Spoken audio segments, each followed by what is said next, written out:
focus on Liberia. Yeah. From Cape Mount to Cape Palmer, mountain back to Atlantic Ocean, Obomi Hills to Country, to educate, elevate, and promote. Yeah, focus on Liberia. For Liberia, Liberia. For Liberia, yeah. From Monday to Sunday. From Monday to Sunday. It's focus on Liberia.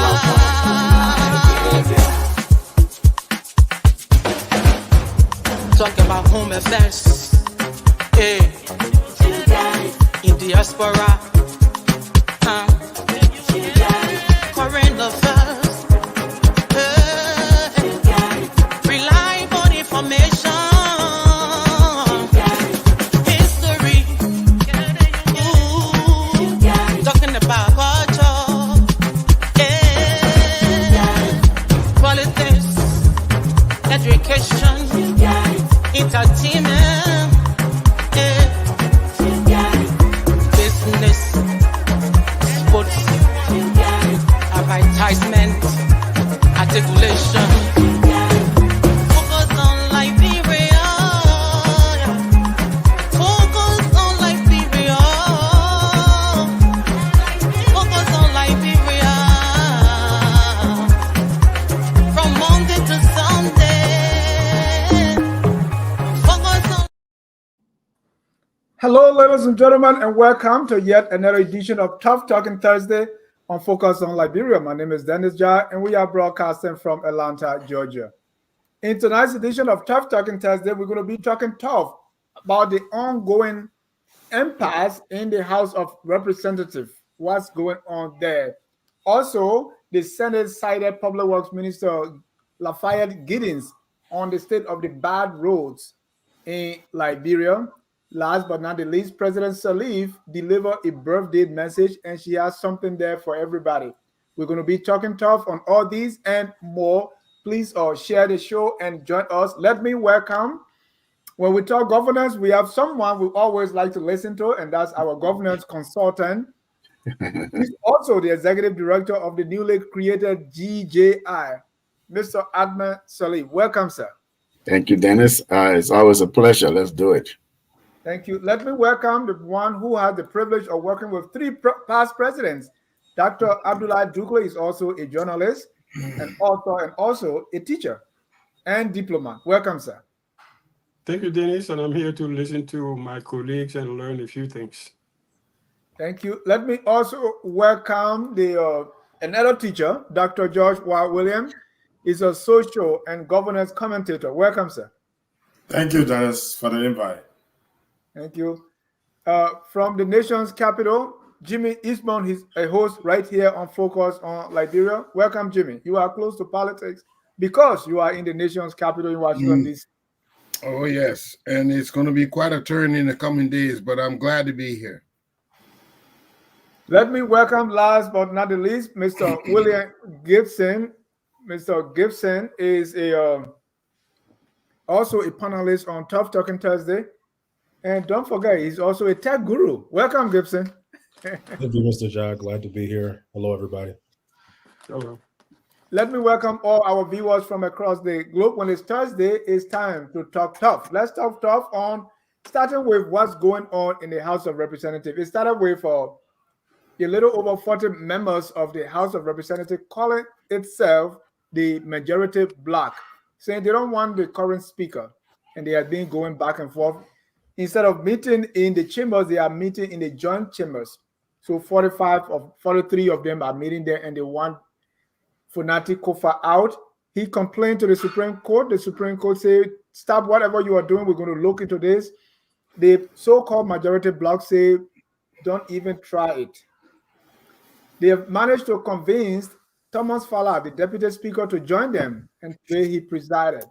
Meanwhile, President Boakai is still dealing with the House, the one headed by Councillor Funati Kofa, the speaker. let me start with our governor's consultant, Mr. Sirleaf.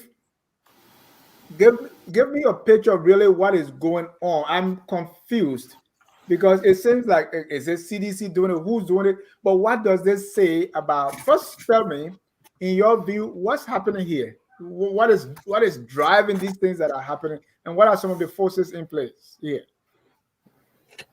Well, this is sort of a symbolism of the state of affairs in the country overall, writ large, yeah, if you will. People are more focused on personal aggrandizing pursuits rather than public service, actual public service. What is happening is not in the interest, obviously, of the Liberian people. Neither side is in the interest of the Liberian people. It's all power play. Last week we talked about that here.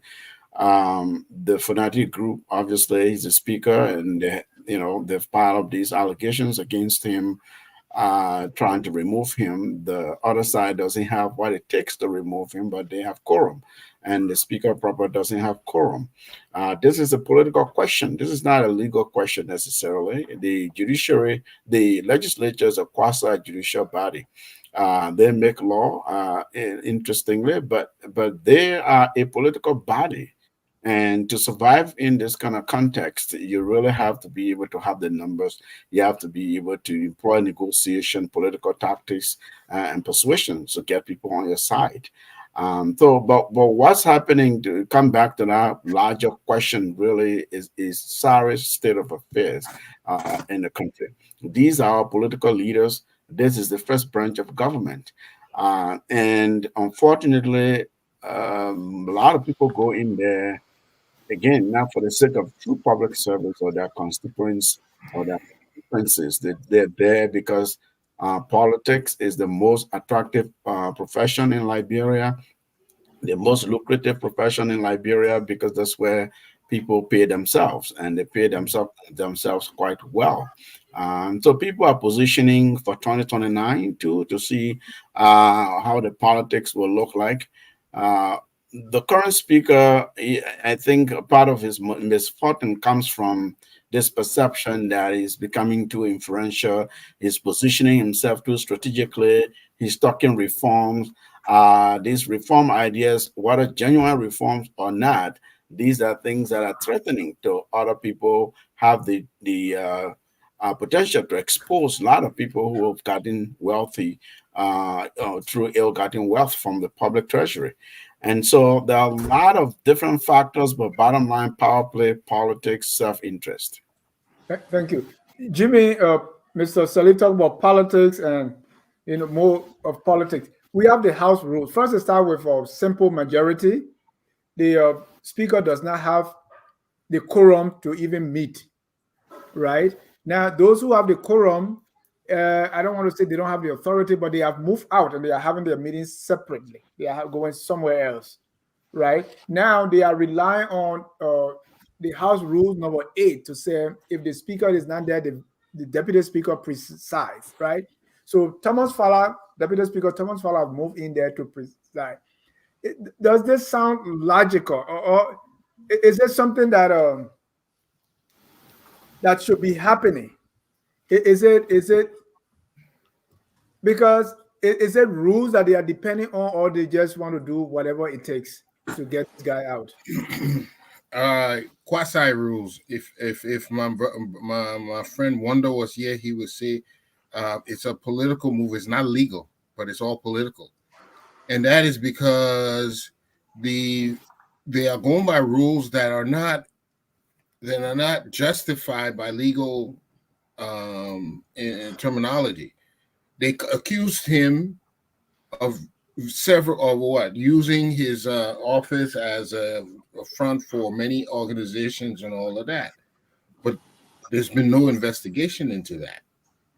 So why are you now recusing yourself from session when you haven't conducted an investigation? I think it is a lot of politic play at play. Jimmy, let me point out something. According to the law, right? And maybe let me make an attempt here. it did not say where they should meet, as long as you are meeting in Monrovia. So it appears to me that they can meet anywhere.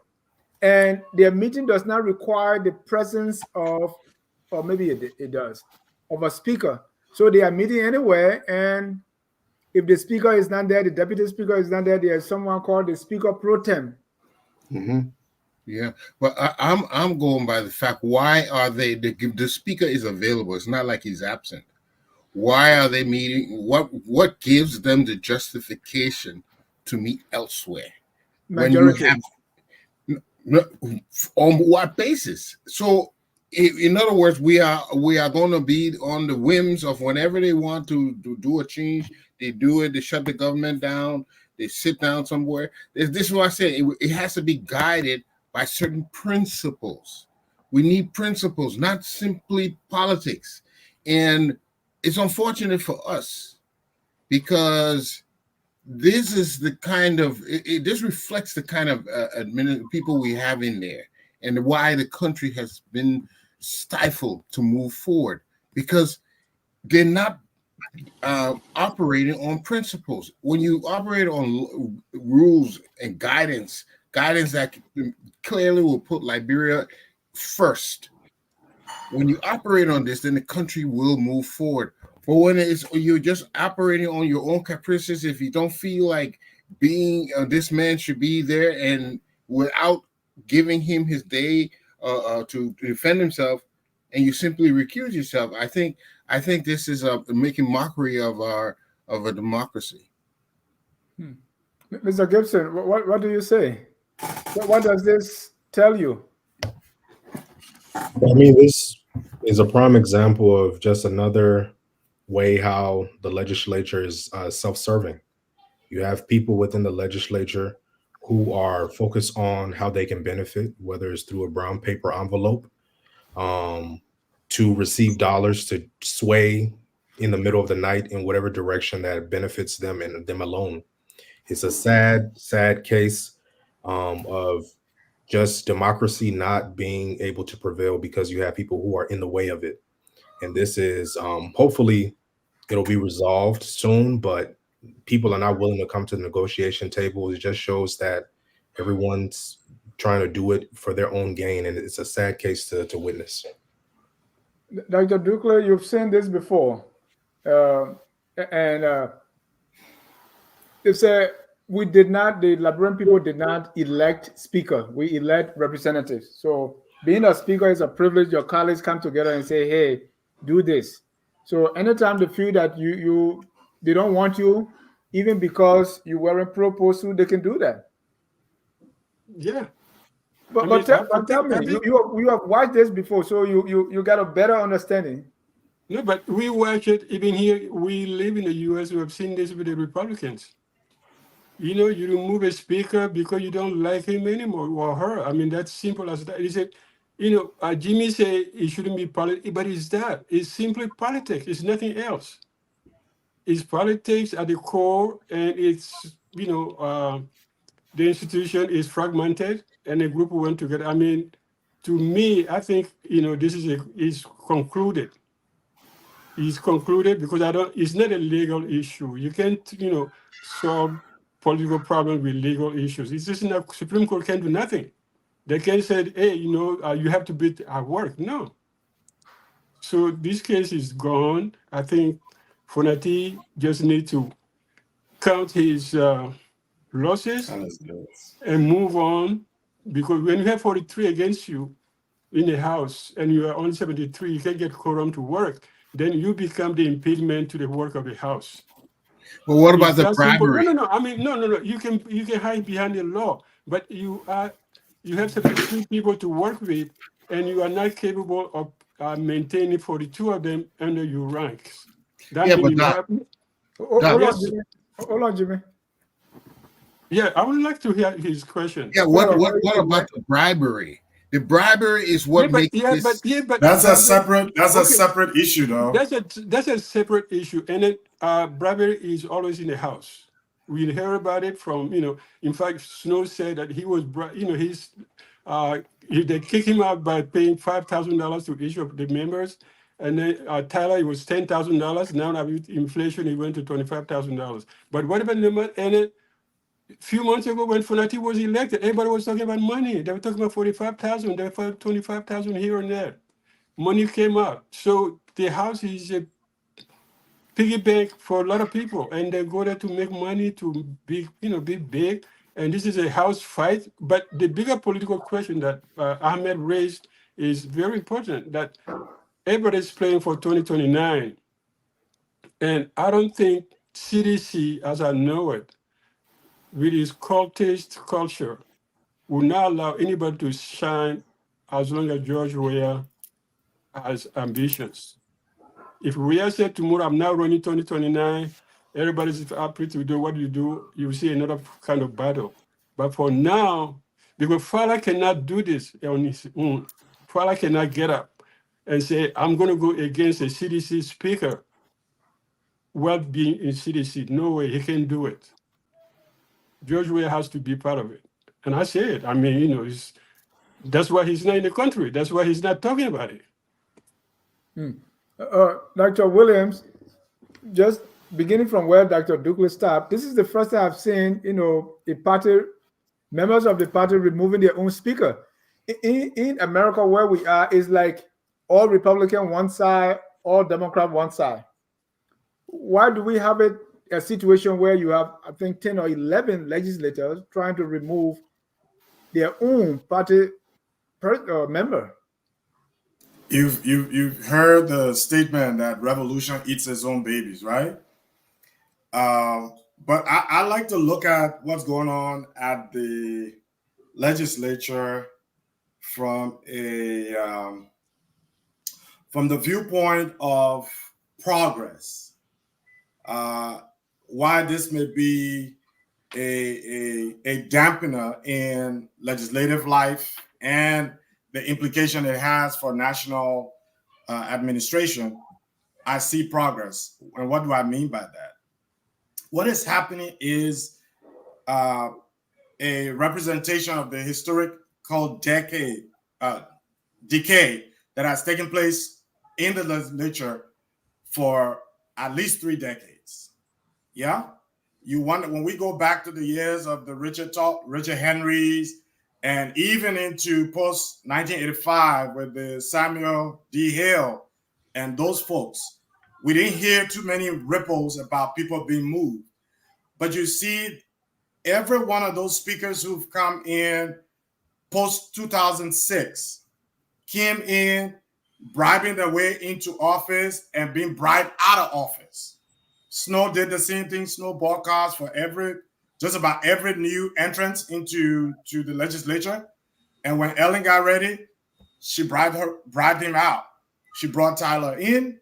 She got ready. She pressured him out through bribery as well. Fast forward, Fonati got to office, bribing his way into office. The very bribe he used is the very bribe now that's pushing him out. But all of this speaks to what can be seen as the fragility in legislative leadership. No leader in this legislature, whether it's the Senate Pro Tem or the Speaker, can ever go to bed knowing or believing that the job is there for 6 years. It's not possible. It's a function of how you work and to keep a majority of your membership behind you. I think the Speaker's initial press conference after this situation was announced and he returned to the country did him in. He indicted himself by his admissions to some of the ills that we have spoken about over the years and have seen. The hotel room 1026, how long has the Speaker known about it? Why was he now putting out his colleagues in the public in the way that he did? There was no turning back. And so, yes, I agree with Dr. Dukley. It's a matter of time. He can count his days. He's definitely going to go. Now, is he going the right way or the wrong way? That's not the issue. He's going to go simply because he has failed to keep a majority of his colleagues supporting him along the way, whether for good reasons or bad reasons. Those are things we can discuss on this program, but he's going to go because, one, his leadership has failed to maintain a majority support in that direction. Why that is the case, I don't know, because some of the very issue they're raising are the very issue that was raised before Fonati was elected. And they knew these issues and they voted him in. Okay. That being said, you know, I think we should separate, Mr. Eastman, the issue of bribery. We should separate that. That should be with the LACC and its powers to investigate lawmakers in the process. But there are two. And Dr. William, that's my question. I mean, why this is a crime, right? And we are seeing a crime taking place in broad daylight. Those who are supposed to make laws, they are effecting these changes through criminal means.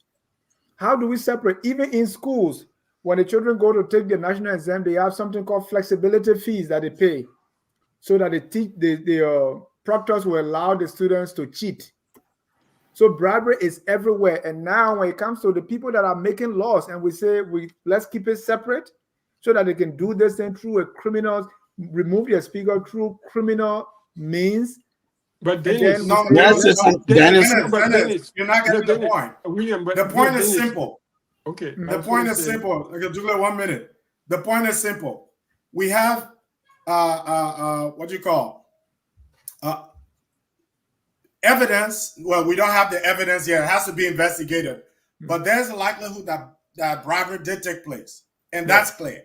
But we're not the authority to investigate that. The investigation of that process, whether Fonati leaves or not, should take place. But if the removal process is tainted, how do we? No, that doesn't matter. It doesn't matter. Dennis, the fact is you have 43 members of the House that stood together and said, we do not want to sit under this man's gavel. Whatever he does, we don't want to listen to it. We don't want to hear it. So we are moving ourselves from the House, but we're still members of the House. You can't go against that. It's a number game. Yeah, but if they are being manipulated, they are being manipulated by bribery. Dr. William said, no, Dr. William just said it. The same way he came into power, that's the same way he left. We're conflicting. So how are you going to do that? How you going to do we now say okay, let's take it one at a time. Into power, he's not a legitimate speaker? No, but exactly. It undermines the integrity of it. What did so let's not get this matter. The entire legislature is fraught with criminality. Too many people are in there who have records that shouldn't be represented at the highest level of government. That's an understatement. That is the culture, unfortunately. So, Jimmy, the question you're raising here, I think we're conflicting different things here. So the question you are raising is a legitimate question. You're looking at the merits of the issue, the demerits. You are looking at due process question. But this, and we're not saying, I'm not saying, because there are allegations of corruption. How Speaker Kofa came into office, there were allegations of bribery, that he bribed people, influenced people financially, and so on.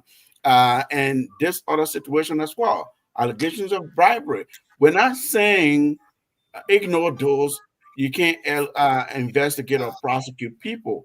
And in any society, that prosecution, that investigatory process is not happening in the legislature itself. You're looking at law enforcement authorities that are following the evidence, they're following the money, and they're doing investigation. Here in the U.S., what was the Louisiana Representative Jefferson? What's the name? They found hundreds, thousands of dollars in his freezer and other places in his office. Other speakers, what a guy named from Illinois is in prison today. The FBI and other law enforcement agencies outside of the legislature investigated. In any society that's governed by rule of law, that's what happens. In this particular instance, let me stop you there. In that process, if that person has cash in his freezer, nobody's going to elect him. They say, well, let's keep this separate. Let's kind of turn away from this criminal behavior. And there are rules, there are ethics, there are committees, there are ethics and committees that look at those specific allegations against an individual. whether it came from internally or externally, the legislature itself has a process to ensure that people their conducts and their behaviors are guided by the highest ethical conducts, right? In our case, that is a little bit it is left to be desired or discussed. But the point here with what I now Speaker Kofa remains the Speaker of the House is a political question. It's a matter of leadership. It's a matter of negotiation. Yes, it may be unfair. It may be, that he's not being given due process, not being sort of investigated and all of that. But that investigation does not happen. Typically, the party that has the majority, right, and it's basically you vote and you follow your rules according to the House, and you win as a result of that. In this context, you have a very fragmented process. No particular majority party in that sense. It takes negotiation, it takes leadership, it takes persuasion of one way or another to keep that, to keep the sort of quilt together. If you can't do that, these people cannot stay away from coming to the House and convene somewhere else. You don't have quorum. You're not the Speaker. That's what's happening to him. Thank you. Let me bring you in, William. Let's look at the two political leaders.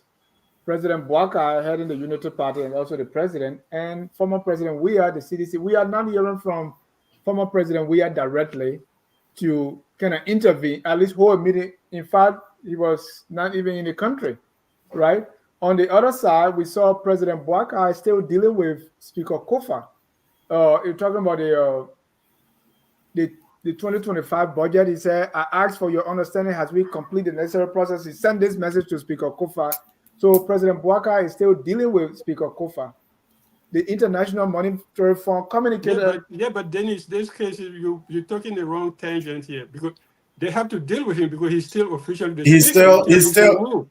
You have to understand. Let me end my thought. Yeah, let me end my thought. Because this mean they recognize him. This was the question, right? He's recognizing him because one of the reasons, if we take a step back and say, what will Bouaka do? We discussed it the last time, right? Who is he going to deal with? How does he play his hands so that, because whatever the removal of Kofa, we are looking at it to benefit which party? President Weah is not saying anything. So if I can kick it off, I want William to start with William intervention or inaction of President Bouaka, former President Weah. How does it help to maybe remove or retain Speaker Kofa? I think in this case, both parties need to speak up, but particularly when it comes to President Weah. You have a lot of folks who are part of that faction when it came to creating the coalition. A lot of them broke away, and now they're a part of this majority bloc that is trying to force the ousting of Speaker Kofa. So I believe that he should have done more than just submitted that letter to the public, but also doing some works behind the scenes, whether it's making calls and also being present and active within the process, being in the country. The optics right now makes it seem as if he is behind all of this, and this was all a part of his plan to weaken the strength and the momentum that Speaker Kofa has been gaining as speaker. So the optics for him, it doesn't look good as he's trying to support, a seditious who is, house. If you're trying to support this individual, you will be there on the ground, boots on the ground in some way, shape, or form, ensuring that the party members who are supporting this illegal removal, there will be back, in session and doing the work of the Liberian people. That would garner a whole lot more respect, I believe, from Liberians if he stepped up to the plate in that regard. And then when you look at, the overall thing when it comes to separation of the three branches, I don't believe that President Bouaka needs to play any type of role in speaking up against this. If anything, if you have a if you have a do nothing legislature, the president needs to speak up and tell them to go to work. but he's not saying anything. He's dealing with them. It's like as if nothing is happening. Yeah, I mean, I don't think it's time now for him to speak up. I think if anything, it benefits him if Speaker Kofor were to be removed and then his UP partisan member, whoever it is, Kuhn or whoever, would be put back into that position. I think it benefits him, but I don't think him speaking up will really yield any results really when it comes to people getting back to work. I think more power will be behind President Weah if he were to come and speak up and get those folks who supported, like I said, the coalition when he was president, to force them to get back, on the side of Speaker Kofa. I think that would be garner a whole lot more support. Dr. Williams showed President Boakai, because if you have a dysfunctional House of Representatives, should the president not use his bullet pulpit? Well, even if he decides to intervene, it has to be done covertly. As president, he has a sacred responsibility to not interfere in the workings of other branches. I mean, but you can call on them to work, right? Yeah, well, you see here.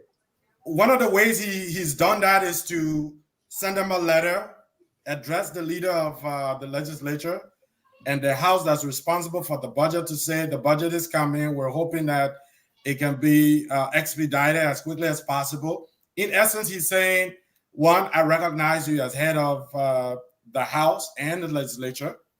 My job is not to get muddled up in the fight or the fray. And so that's his role. Behind the scenes, President Boakai can use his influence. But I think the greater question here is, who benefits if Fonati leaves? Who benefits? Yeah. You have a situation where the president's niece is married to Fonati. Fonati was on a trip with the president when this plot was hatched. So at the present time, for all intents and purposes, you say President Boakai would do his utmost to support Fonati in the process.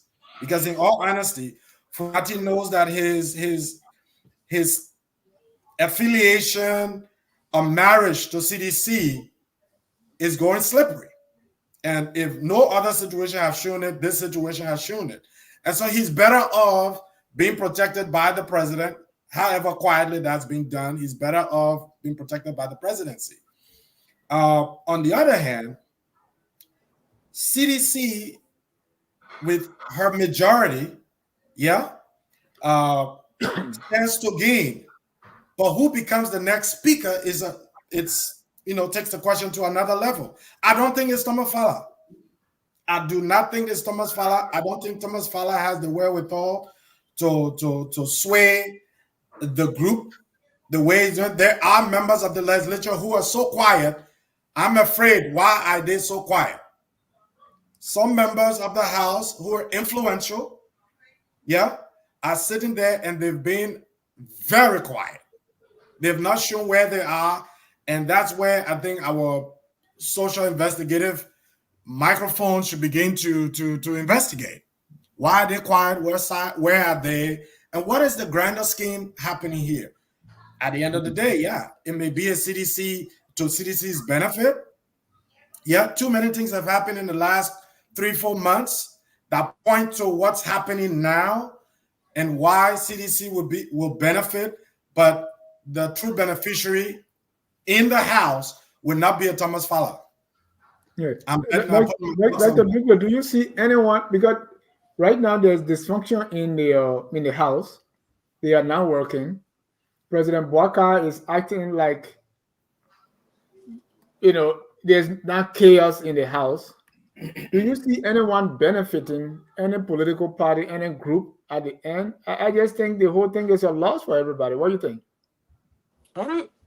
I think we over-dramatize, institutional, rearrangements. You have this, you started 2 weeks ago, October 24th, I think. You have the House of Representatives, for whatever reason they have, for whatever, thinking conspiracy, we may think there's one fact. First, there were 47 or 48, and now there are 43 members of the House who do not want to sit under Konati Kofa. And that's the political issue. You can come up with all the thing that you want, but that's the reality. Who benefit from it?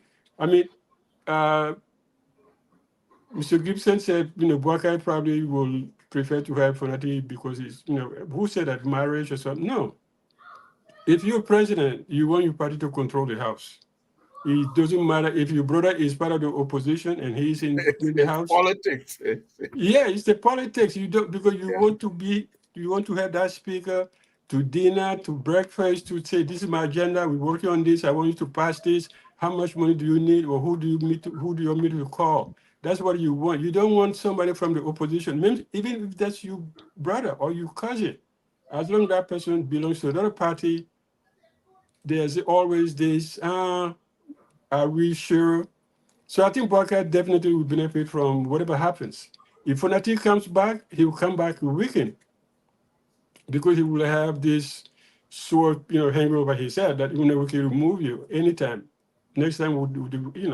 If he doesn't come back, Barker will play a role in selecting the next speaker.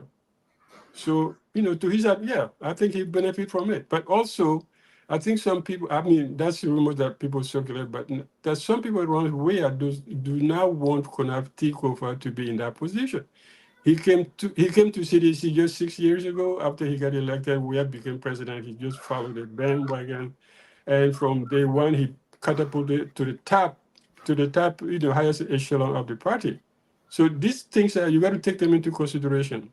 I think but I think he's going, and I think Boca is going to benefit from it somehow, either by helping to get him back, weaken speaker, or to opt him out and get somebody else elected. Mr. Sirleaf, if President Bouakai will benefit, do you think that he kind of maybe because Kofa is being picked out because they think that Kofa is aligning with him.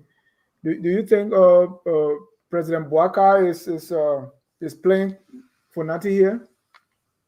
No. President Barker wants a functional house, and you want a speaker who, like Dr. Dukla is saying, you want a speaker who can work with you. Every president has a legislative agenda, and the speaker plays a major role in the president executing their legislative agenda.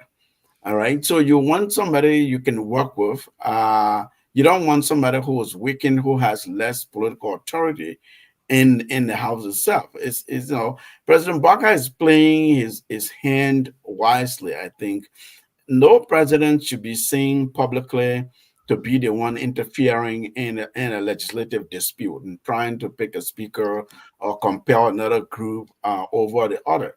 The president should follow the law, which is at this point, if his legal advisors are telling him legally, technically, the speaker is the one who should be, the government that should deal with, then deal with that. Even though we may be saying, well, but the majority is on this side. Why is the president sending a letter to the speaker? Until anything significant changes, that's the president is dealing with. Now, there's the other court you have to be concerned about. That's a court of public opinion. If they think that the president may be, or his party or his administration may be influencing things in ways that the people don't approve, then his PR people and the communication people should be paying attention to that as well. But at this point, I don't think we should expect the sitting president to be vocal, to be active publicly, supporting one group or the other. That is not their role. A former president can do that. If their party is part of the dispute, they can speak, they can send their surrogates, the party structure can summon somebody, but not a sitting president. So I think President Barker is doing well by just staying out of the public limelight in this dispute. Whatever presidential influence he may be exerting quietly, that is the right way to go. That's why I would have advised him if if I were in a position to do so. But is he kind of playing? I mean, if you are the president, right? Is he That's the playing? perception. That's the perception, Dennis. That's what is in the public there. That okay, so this group of lawmakers going against him because he's seen to the speaker seems to be aligning with the president, too cozy up with the president. Look, any speaker from any political party can be invited to travel with the president. The president can include people in his or her delegation, depending upon the trip, the outcome they seek, and whom they're meeting with, all of that kind of thing. So we shouldn't read too much into okay, he traveled with the president. So why? He's the speaker. The president invites all kinds of people to come on trips. I don't think necessarily that he's aligning with the president too much, and that Barker is playing him. Mr. Sirleaf, if you can turn your phone to landscape view, just sideways, hold it like this. First, you have to change it. Right, that way, and your background. If you could have a different background, then it kind of little confused. So let me go to you. Jimmy, where are you? All right, Mr. Sirleaf, Mr. Sharif, Admin Sharif. You can. All right, Admin, welcome to the show. My question is: this whole House of Representative impasse, we are concluding now. Just want to get your take on what's going on and who benefits and how it's all going to end. Well, thank you for having me on the show, Dennis. I had a little bit of a problem getting in, but without any delay, let me go to the nuance of the issue. You know, the House operates on a set of rules: how the Speaker is elected, how the Deputy Speaker is elected, and how all appointments are made within the House of Representatives. Now, in the House Rule, Chapter 4, Rule 9, it says the Speaker and Deputy Speaker and other officers of the House may be removed from the House by a resolution of a 2/3 majority of the members of the House. 9.2a, a member may be expelled from the House for cause by resolution of 2/3 majority. Now, so let's go to 9.1. What does that say? They can be removed by 2/3 majority of the vote, which is what's needed to remove Fonati Kofa. In this case, it is been a little bit difficult to actually achieve that number.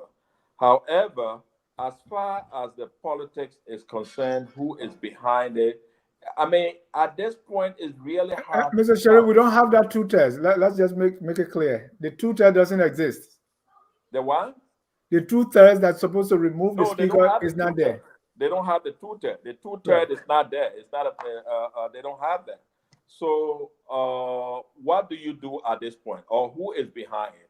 Now, who is really behind it is really a lot of different information as to who is doing what or who is not doing what. Now, from the little that I know, there are some people who are saying that George Weah is not supporting Fonati Kofa. But I believe they have been talking, and there was a day that he even called him while they were in session and spoke to Thomas Fala and explained to him the reason why he needed to stay with Fonati Kofa. However, politics is sometimes different. People have their own political interests. And for some reason, Thomas Fala sees it fit for himself to be on the other side. Now, President Boakai, to say that he is also behind it, I also believe if the president of the country is really behind the removal of Fonati Kofa, it will have been a done deal. I think he will have succeeded in removing him. Vice versa, if it is really George Weah who wants to have Fonati Kofa removed, I think he will easily do it because he will talk to some of his people. But I don't think that is really the case in any of these things. I think that infight is really coming from within the House itself for their own, personal reasons or whatever it may be, personal interest for doing things. Is Thomas Fala a part of the other group? Yes.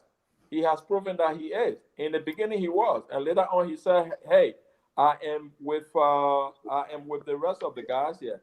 But as time goes on, you continue to see that Thomas Fowler is actually on the other side. So that is the only clear thing that we know so far. But as Thank far you. as assuming that the other people are really part, we really don't know because it's really confusing as yet. I agree. Jimmy, I want you to conclude on the House of Representative issue so we can move on to the next. Jimmy, Yeah, how I is this think all there's an going to how is this all overarching. going to end? I think there's an overarching issue here. You see, in instances where bribery is prevalent, the whole system tends to go toward an oligarchy or a kleptocracy. If we don't correct these things, the nation itself will not go anywhere because it's being guided by bribery. If you want to raise a nation that is going to fulfill the dreams and aspirations of our youth, you have to weed out this sort of thing. It's unhealthy. And if we let this thing slide under the rug, it could be another 20, 30 years. And just we'll have more of the same. Every instance you get, you have to weed out the elements that will compromise the nation's integrity so that it will benefit all of us. But as long as these culprits can get away with using cash violence and other dubious means, the whole country is going to be stagnated. And that is my point of contention. Why are we not so concerned that this thing is going on and we have to put a stop to it? It's not healthy. And so I want us to concentrate on, it's like if you look at your body has cancer that's killing you. But you're worrying about if you wear fine shoes or a hat. Kill the cancer. That is what's going to kill you. But we're not looking at that at all. It's amazing to me. And because you said that, I want to agree with you. So I want to bring in Mr. Sirleaf because it appears to me that we have accepted this culture of bribery in the house as if, and we are throwing our hands. Well, let's put it one side. Let's just deal with this. If the removal of speakers, like we've seen in the past decade now, if bribery is at the core, we're going to continue to see this. And so why really can we attack this head on instead of brushing it on the side? I want you to conclude on that before we go to our next subject. I mean, we're all on the same page with addressing it head on. Well, it looks like we are relegating it. No, well, I mean, look, this is everybody, every recent leader in Liberia had said that corruption and bribery is part of that terminology. Is the number one problem that is eating up Liberia's opportunities and Liberia's future. Okay, so how do we address that culture?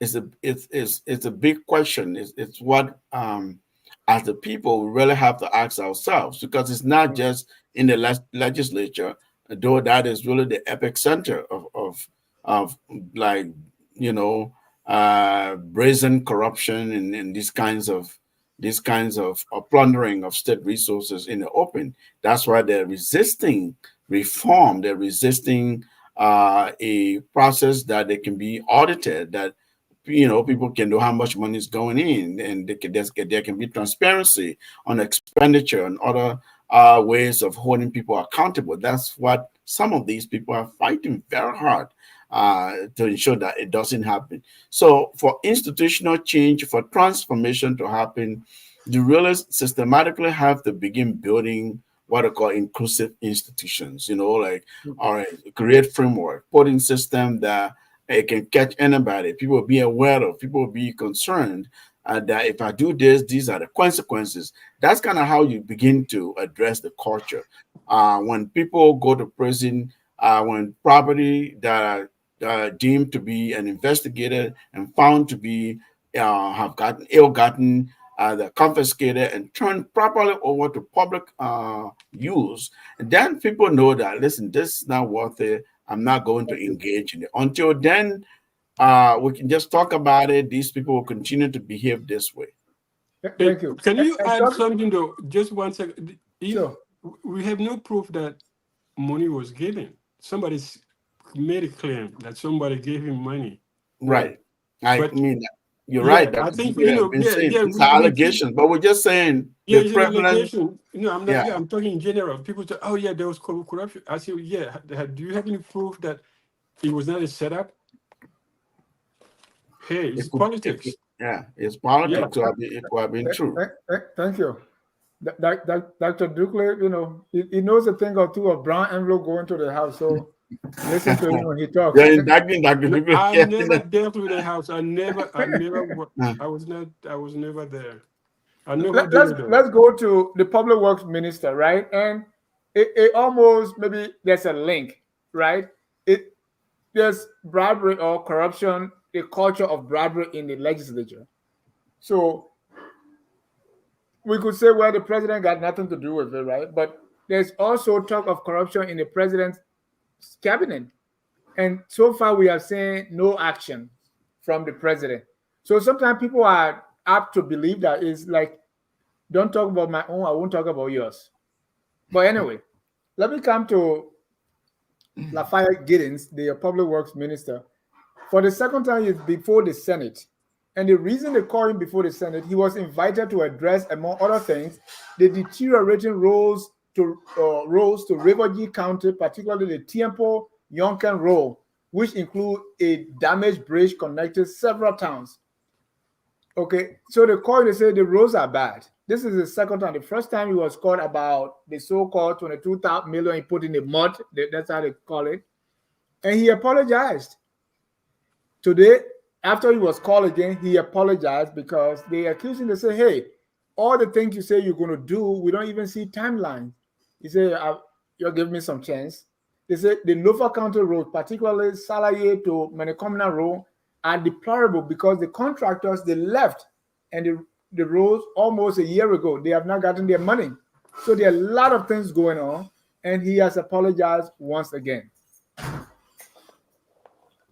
Mr. Sirleaf, now we have the two admin now. They are just floating with their white beard, so it's like It's confusing you. You're Sirleaf and it's Sirleaf and Ahmed. Mr. Sirleaf, we have yet another apology from the public works minister. You know, sometimes we blame the president, but is it time that we call out the people that are working for this president, that they are not doing so well? Thank you very much for that question, Dennis. You know, my brother was talking about the brown envelope syndrome in Liberia earlier in the legislature. That is actually something that was started by our auntie Ellen, because you said started. I don't want you to say start. started Maybe she did it, the but brown to say envelope, start. the brown envelope syndrome. She started it. Okay. And now, you know, in the first place, the legislature did not make this money. Today, everything in the legislature is really about how much money they can make. I mean, people are amassing millions and millions of dollars, okay? And sometimes you can't really see anything into it. But coming back to the public works, I think it's a real shame right from the beginning. The public work minister, as an advisor to the president, uh, went there and they agreed to provide $22 million through the budget that they should fix the road, because that was the dream that the President Walker had, that no car would get stuck on the road within the first 100 days. Now, is that really attainable? I think that was a little too far-fetched. But with $22 million given to do that, how much of that money was really spent on any of those roads? Because there is no way, Dennis, that you are going to fix the road from, let's say, Buchanan to Riverside in the matter of 3 months. No way. I mean, I'm just talking about a very short distance, but a very deplorable road because I have traveled that road. I'm not even talking about once you pass Tapeta before you go to the southeast. All of those roads are really, really impassable when the rainy season comes.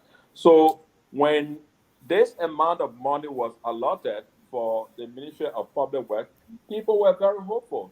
In fact, I remember the senator from Granger, Zoe Penner. He said it used to take me more than 20 hours to go to Zwedru. Now it takes me less than, I think he said, 6 hours or 5 hours to go to Zwedru. He was really happy. But I guess that happiness didn't last that long because it was more of a band aid effect.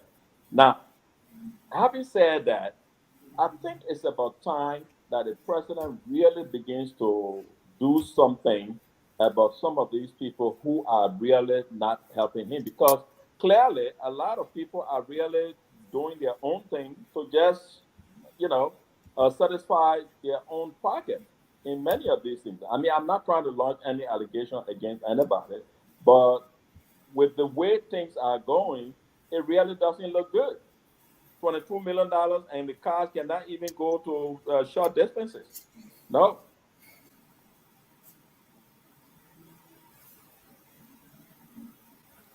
His briefing notes presented or distributed among the senators didn't include roles and projects within the ministry's budget for which the Liberian Senate appropriated $35 million.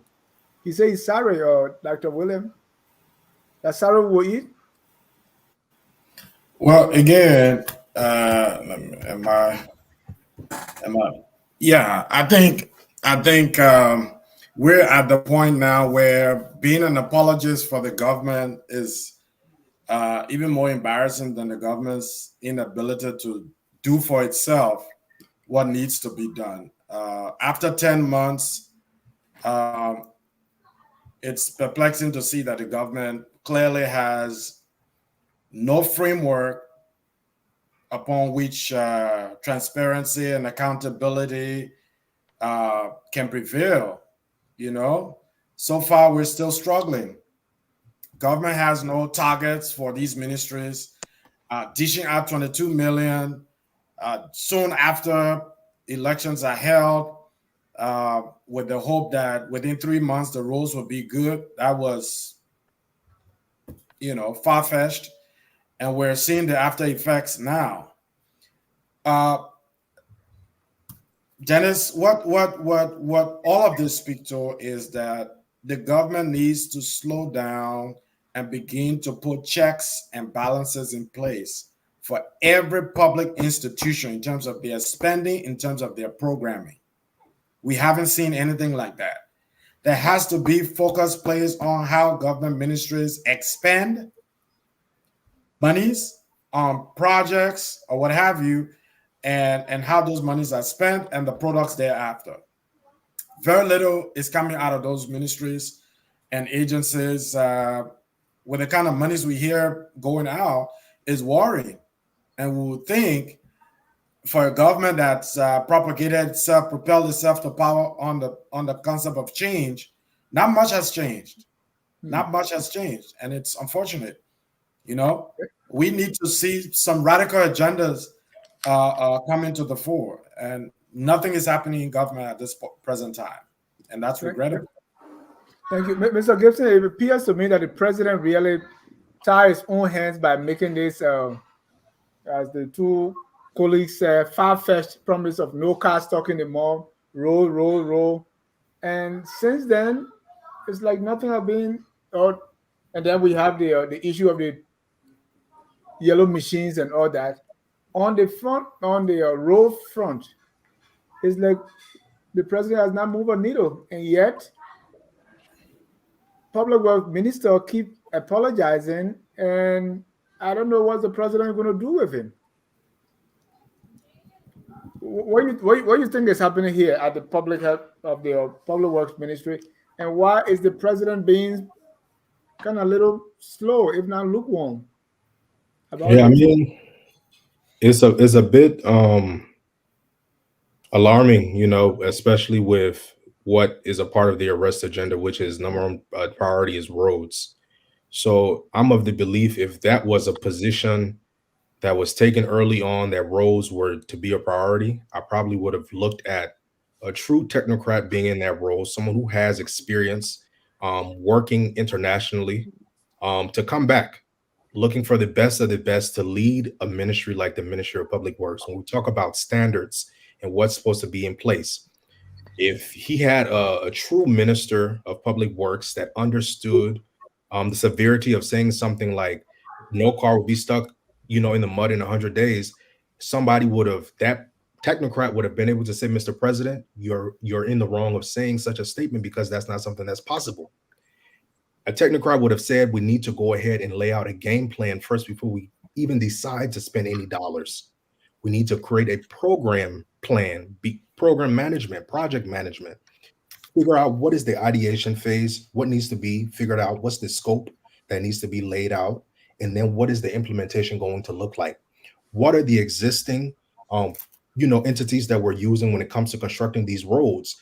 Who needs to be awarded contracts, who doesn't? So planning everything out before you start spending dollars would have been the right thing to do, because right now there's no need for continued apologies. Nobody's holding him accountable. Hopefully, with the president putting in this standard that he's implementing, with ensuring that people have check-ins to ensure that they're meeting the goals that have been set. Hopefully, he will start doing some work in that space. But as of right now, it's a bit disappointing to see that roads is a number one priority with the arrest agenda, but nothing has been done past fixing, dirt roads and doing all these things and patching up holes here and there.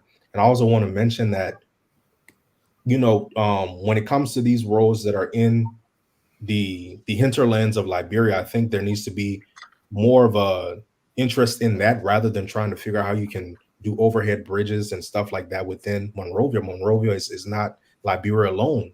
So having more conversations to figure out how we can allocate more dollars to some of those projects where our people are stuck in the hinterland and are disconnected essentially from Monrovia, that should be a main priority. So there should have been more plans done to ensure that before we start spending dollars, that we have true experts advising us, relying on the wealth of folks who are in that space to at least serve as advisors, reaching back to that knowledge from the 70s and the 80s for those who are still alive, and see how they can contribute.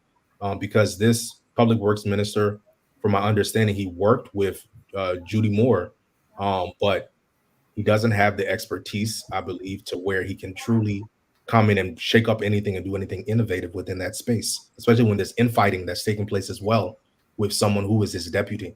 So there's a lot of issues in that space.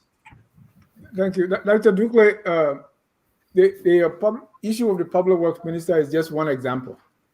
Every sector that we pick up, like, I don't know if you are, take education, for instance. I mean, we haven't really seen a plan to agriculture. If you go to agriculture, even health, electricity, LEC, the University of Labrador, everything you pick up is like you don't really see if they are planning anything or really have anything set up to kick off. It appears to me everything is confused. I mean, take for instance University of Liberia with all the problems. We say we are having PhD program. Education, you would expect that at least have a conference and say, well, what is it that we're going to do to improve education that President Sirleaf described as a mess years ago? It's the government or the people that are supporting President Boakai.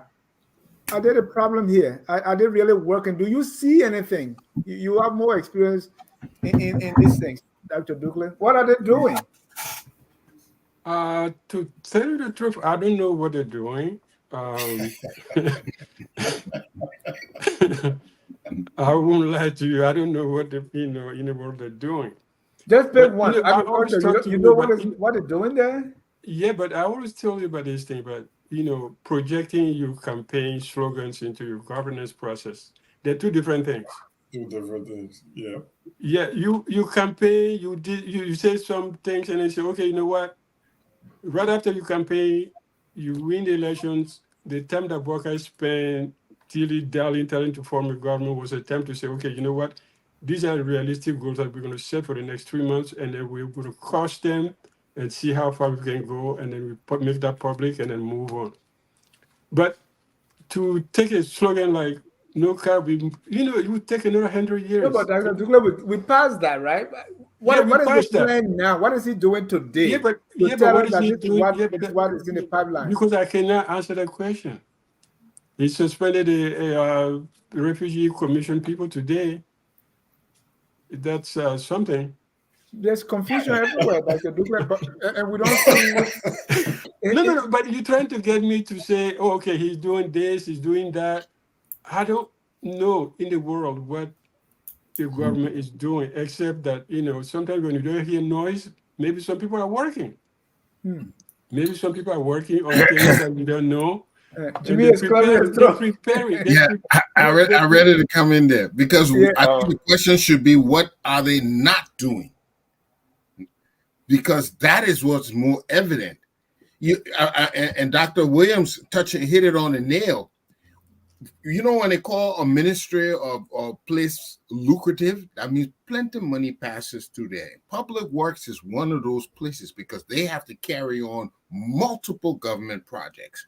Whenever you have a whole lot of money going through, especially we know Liberia as it is, you have to have extra monitoring, extra and check and balances to monitor those projects. Jimmy, let me finish my thought now. Go ahead. I would say I don't know what they're doing because the minister, you don't go to the house, to the legislature. Oh, I apologize. I misused the money. You go to jail. That's why I say I don't know what they're doing. Because the first time you apologize, I say, okay, where are the receipts? Who do you give the contract to? Who work on those roads? Who received the money? And how much work do they do? If you don't ask those questions, then you are just part of the stealing. So I'm worried that Buckeye probably, has this syndrome of, did I fail because I appointed certain people? Some leaders get caught into that drama. They think that, because they appointed someone, they cannot remove that person because it reflects on their own leadership. So therefore they're scared and say, no, that will show that, I made mistake by appointing that person. And so they start defending them. Like, unfortunately, the president has defended some of his people, who got caught into difficult situations. So that's why I don't know what they're doing. Because if I knew what they were doing or what they were supposed to do, as Jimmy said, this guy should not be minister. He should be sitting somewhere accounting for the $22 million, how it was spent, who took it, and who authorized him to send those checks.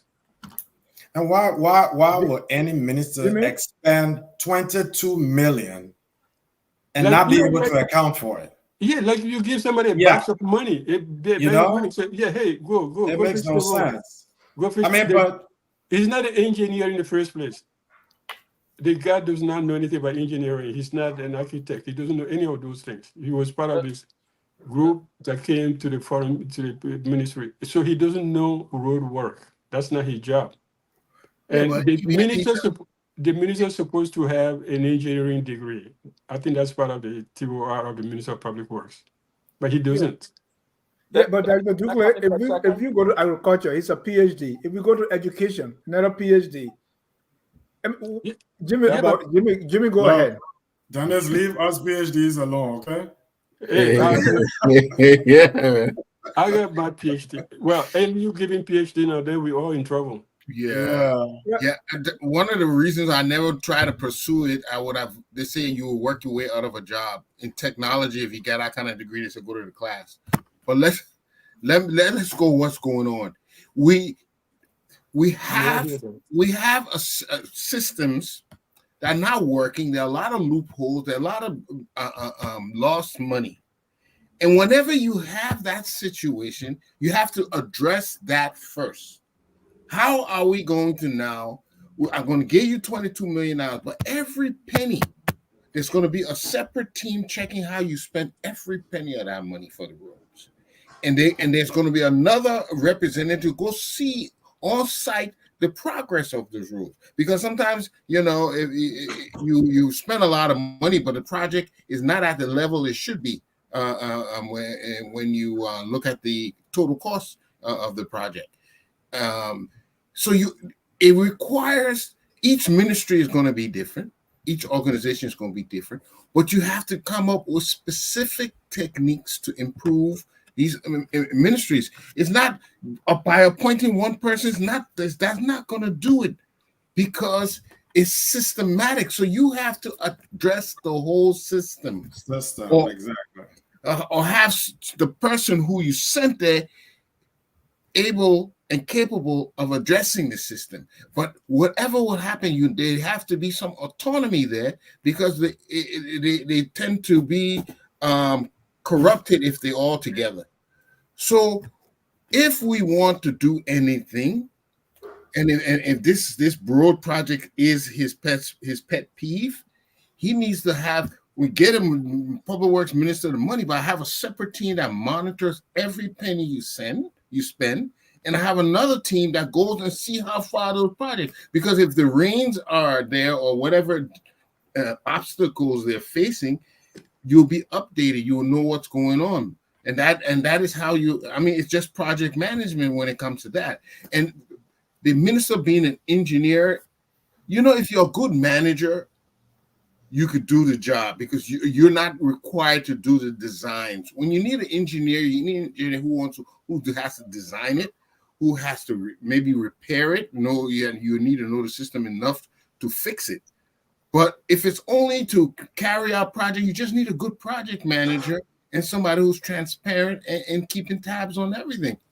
But just sending somebody there is not enough, unless you're going to take somebody who you're giving them a mandate to not only be the minister there, but to make sure he put new checks and balances in that will monitor the expenditures in that department.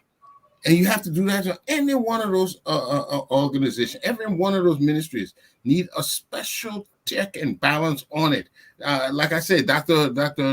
Williams hit it on the nail, because we know ourselves.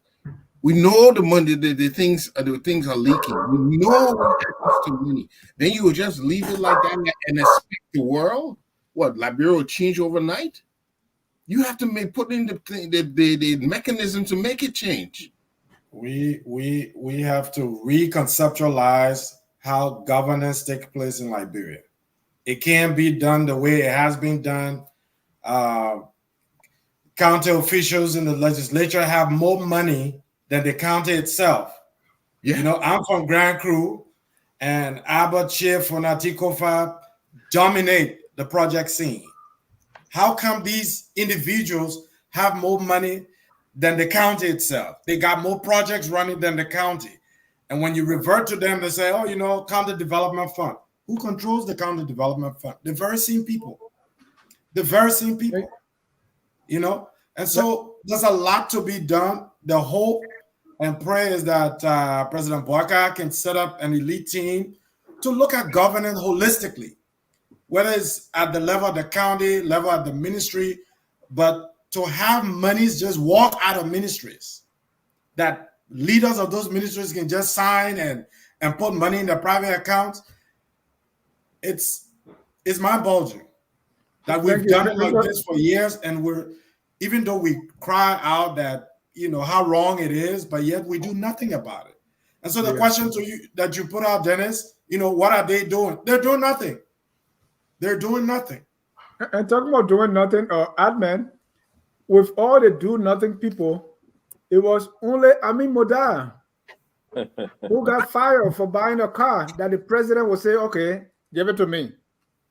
Right? You accept that, Dennis. The premise there is that you accept that they're doing nothing.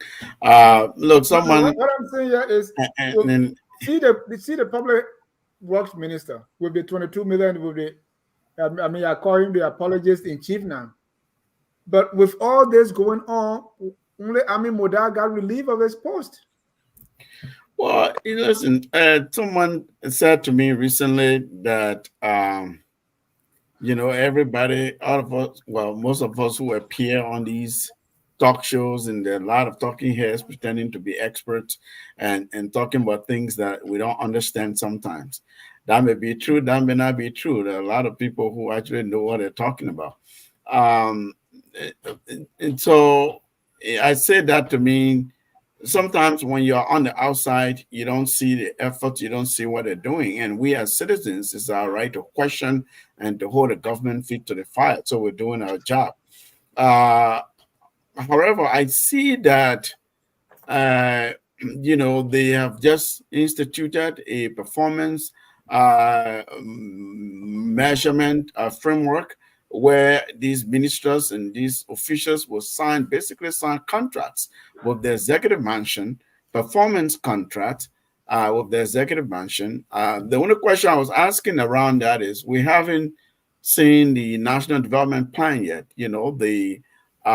Because you have to have the national development plan, and then you can peg that against any performance where you determine metrics and then assign resources, allocate the timing. Because if you're asking me, for instance, to sign that kind of contract, I want to know, first of all, the metrics, the indicators, and how you measure my performance and how much resources do I have, because I'm going back to my agency to give my own people the same contract. Because the scope of my work is dependent on what you plan.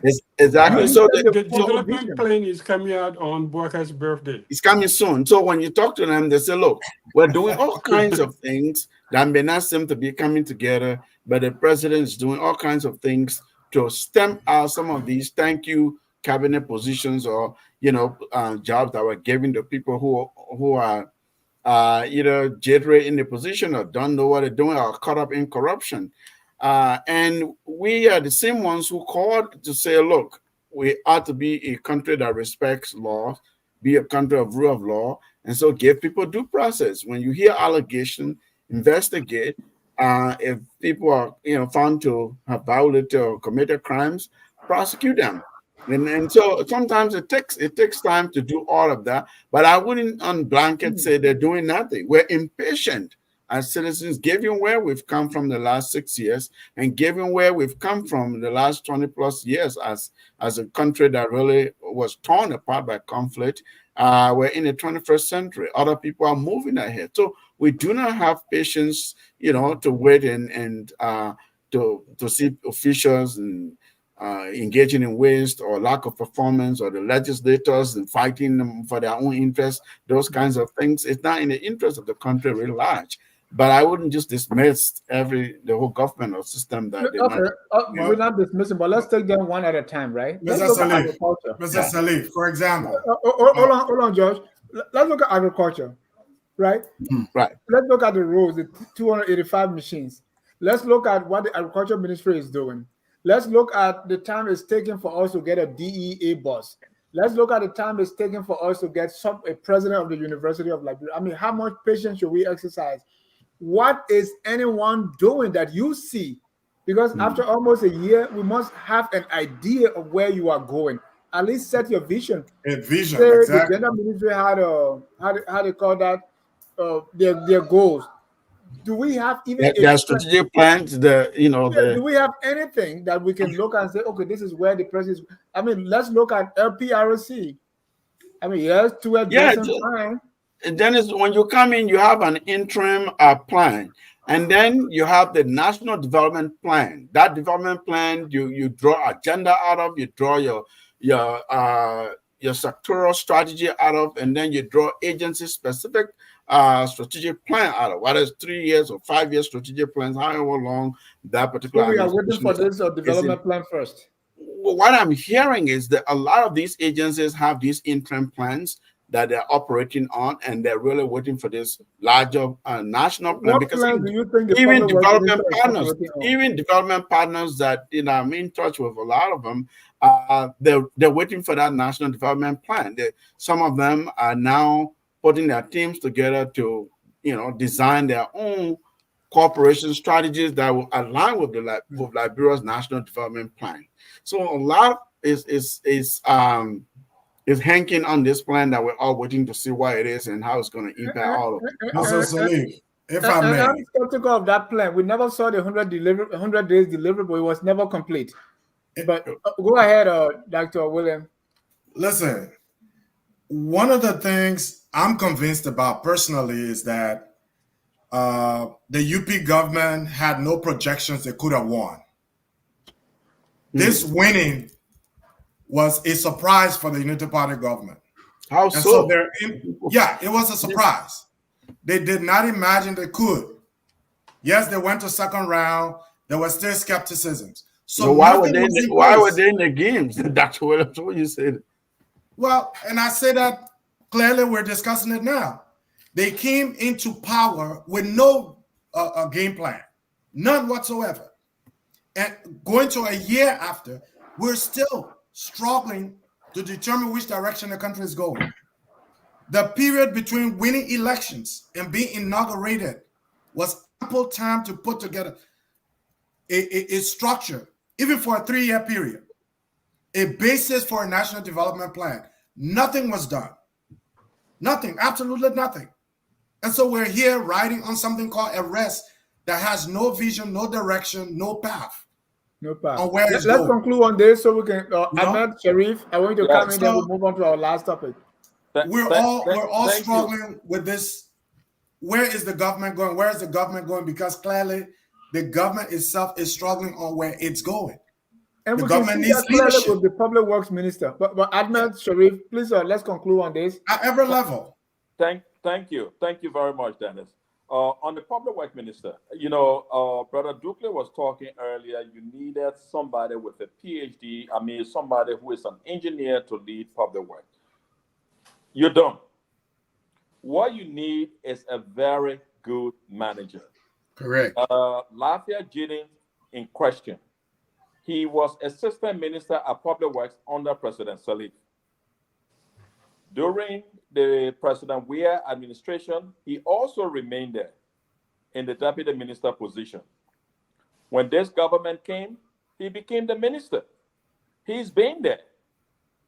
Now, a few days ago, a member of Unity Party stalwart labeled Mr. Giddens as corrupt and incompetent. I am not going to say that, but as somebody from his party that is actually saying that he is corrupt and incompetent.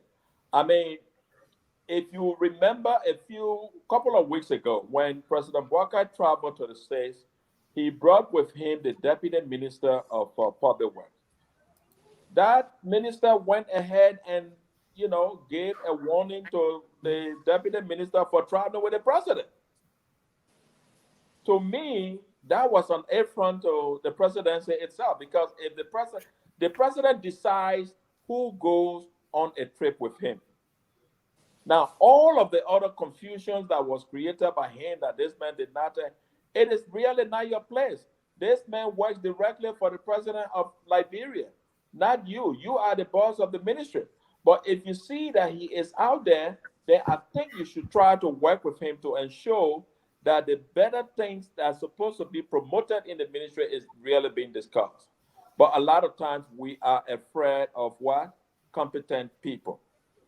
I didn't say that. It's somebody who is part of Unity Party who recently called Boyford. Boyford called him incompetent and corrupt. So with these kinds of people who is really not new to public work, running the ministry as though he's running his personal farm is a real shame. Where is that taking the government? Nowhere. And yes, like many of my colleagues are talking, we are going into a year now since this government came.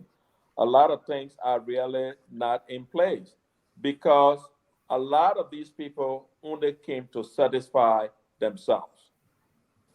The interest of the country is not what really brought people to power.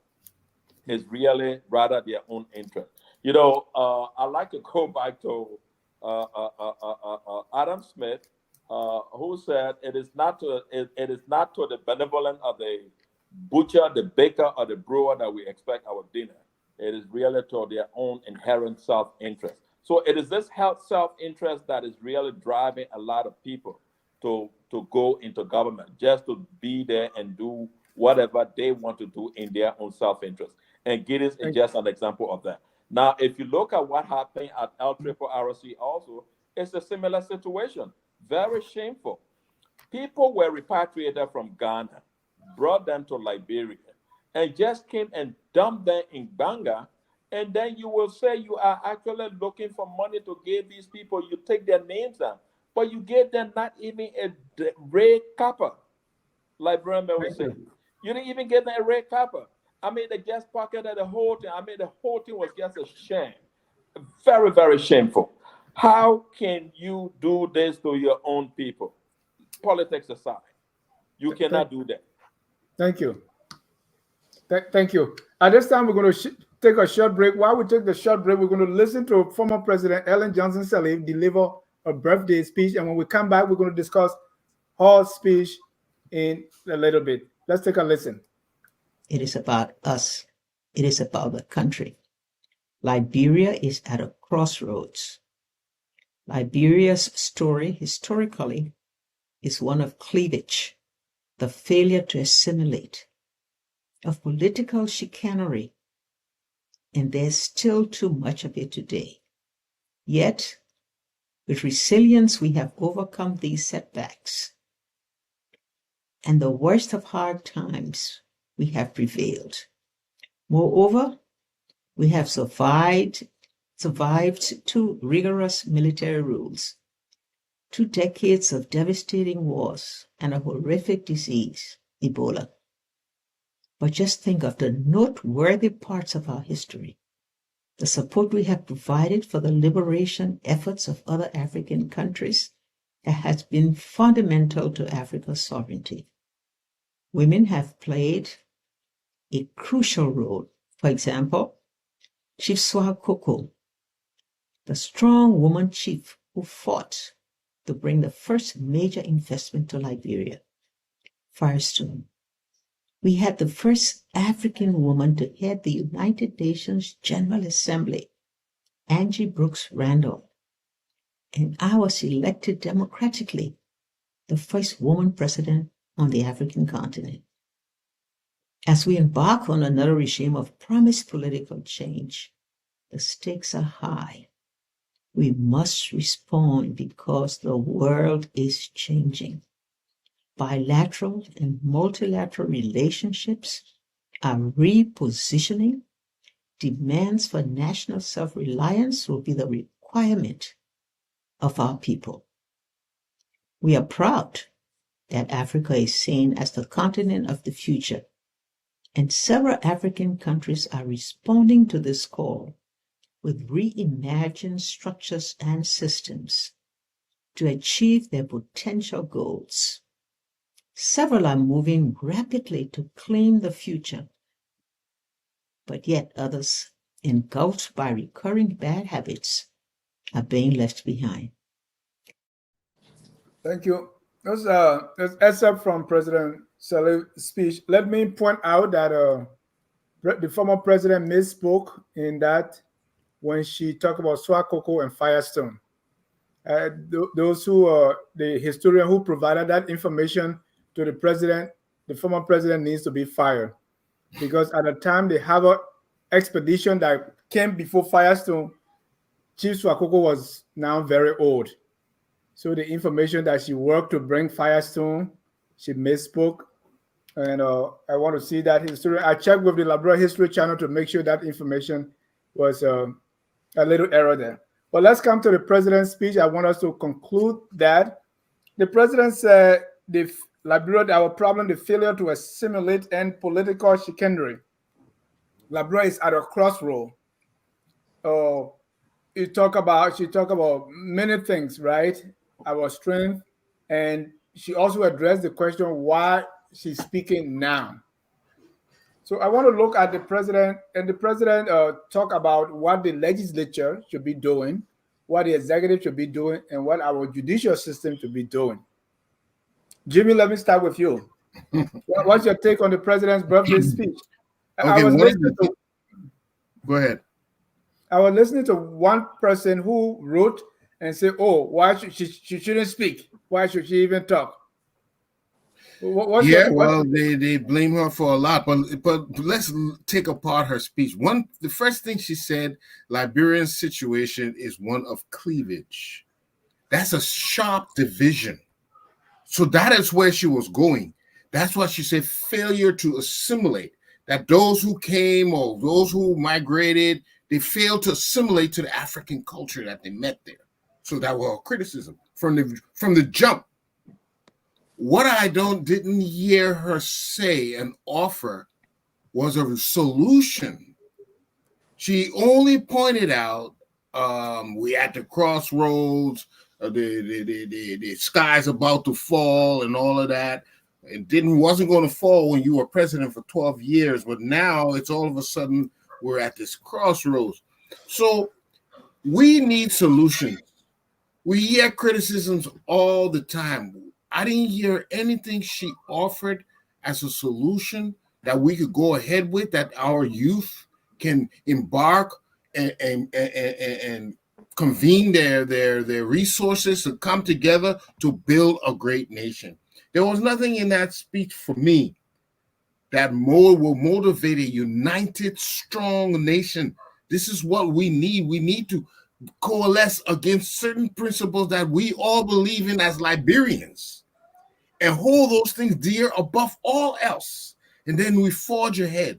But there was nothing in there that I could cling to, to say, yes, me and my brethren, we can bound on this principle and move ahead. So it just looked like, I don't know, she might have been talking about her birthday and, something else, but there was nothing for me to go on.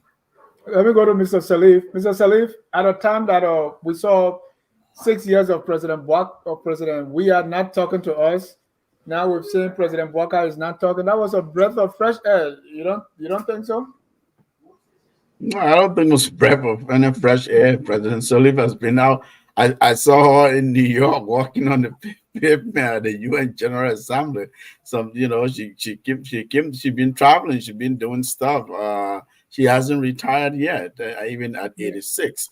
And so she's been speaking. I mean, I recognize where you're going with this on the political scene in Liberia, specifically that she's speaking up now. I mean, like Jimmy said, other than her saying that they should be making laws, not noise, and those kinds of things. Yeah, I like that. Yeah. Well, not noise. Yeah, not noise. And I like that too. I mean, she's just calling for order. But the political chicanery part, when she was president, political chicanery was there. There were a lot of it, some of it orchestrated by her, and that moved, speakers and realigned the legislature. Basically, it was a rubber-stamped legislature under President Sirleaf, right? I mean, she's pointing out historic milestones, or for lack of better words, to remind us things where we've come from, setbacks and obstacles we've dealt with in the past, and the need to move forward, that we're behind. We point that out every day here, except that we're not presidents or former presidents, right? That there's a need for the country to move forward, really. We should recognize the urgency of now, because others are moving ahead. The 21st century, we're like how many hundreds years behind? And those are what I heard in her speech, really. It wasn't anything so marvel for me to say, wow, now this is a new direction. She's showing us, I think, her wisdom, post-presidency. This is a gift to Baka. This is a gift to the Liberian people at this point. I didn't see that, but I appreciated that she spoke. She said, as a leader, she can sit by and not say something. Former presidents have a lot of leeways to make comments, not interfere politically, but they have freedom to make observations, to advise, they can do anything. They don't have political consequences anymore. The current president is not speaking. That's why the breath of fresh air I was talking about. President Weah did not speak to us. I don't know. I mean, when you talk to the Baka people, they'll say the mayor was just the ministerial complex. He's commissioning things, he's launching PhD programs, he's giving speeches, those kinds of things, talking to the press. So the thing is speaking. But I hear you as the commander in chief, as the chief executive officer of the country. part of the president's role, part of the presidency's role is inspiring the people, speaking, talking to your people, almost having a fireside chat, and during national crisis, doing national celebrations, doing when people are down, because of economic hardship and so on. That's what people are impatient and asking for. I hear that, but when you talk to people, they say, "Well, the man's talking. It's not Bobo. What are you talking about?" Yeah. Mr. Gibson, let me hear your take on the former president's birthday speech. Yeah, I remember vividly former President Charles Taylor made the same remark of Liberia being at a crossroads when he was departing to go to Nigeria. Madam Sirleaf used the same line of Liberia being at a crossroads. These two individuals contributed to the very democratic corrosion of our system of democracy in that country. So to see her come forth and say that Liberia is at a crossroads and things must be done right, good governance must be practiced, when those very things that she's speaking of, she did not practice within her own government, within her own administration. When she took the helm of power, people were hopeful that this was going to be someone who was going to put Liberia back on an irreversible path for growth, democracy, and stability as a whole. Madam Sirleaf did not do that. Corruption was the order of the day. Nepotism was the order of the day. A lot of mysterious things were happening within the country. And it continues to happen administration after administration. So to see her speaking, while it's commendable that she's now gotten this light bulb moment to say the same thing that she said multiple times when it was within her inaugural speeches, in other speeches on the world stage, she said the same thing. But if she was invested within nation building and moving Liberia forward and ensuring that democracy was upheld, she would have spoken loudly while in the seat of the presidency. And she would have combated the very things that she just spoke of within that video. So I think, it's not anything that is new or will reawaken or re-energize Liberia as a whole. Kudos to her for, having this light bulb moment yet again. Thank you. It's not adding anything. Let me hear from Dr. Douglas, who worked with President Sirleaf. Did you write that speech? Dennis, you're good. I don't write speeches. I don't. No, I don't. You don't write speeches anymore. You used to write speeches. Yeah, I did in my past. That was part of my life. From Amos Sawyer, I started writing speeches to Ellen. So, but she's a former president, as everybody says. She has a moment of lightness, and then she's talked about what concerns her.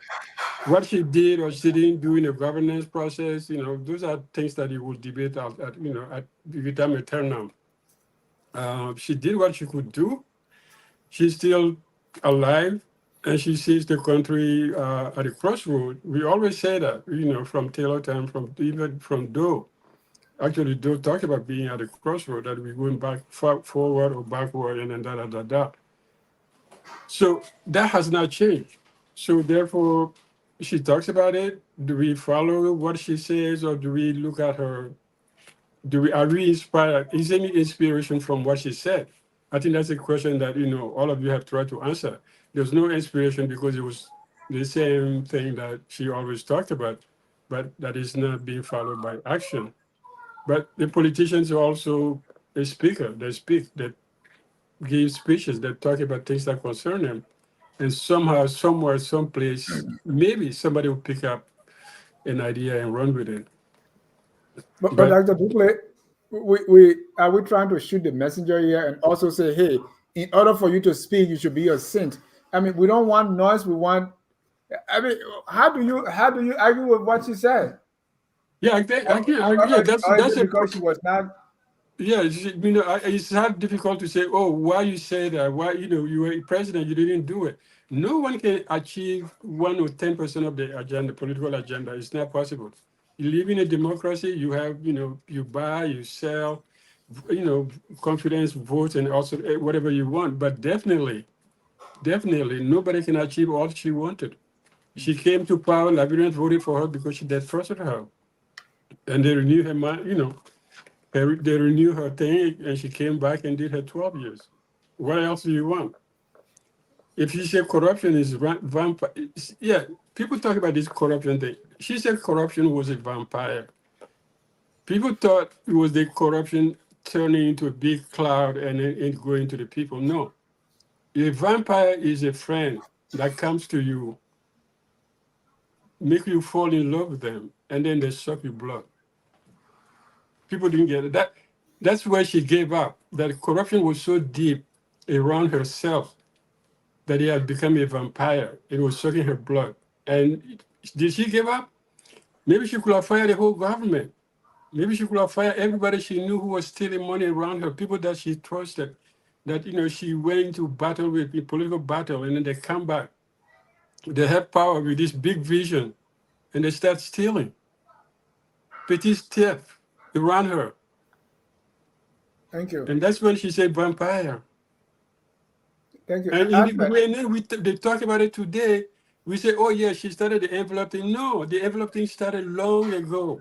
Anybody who follows Liberian legislature, either you have course of two ways.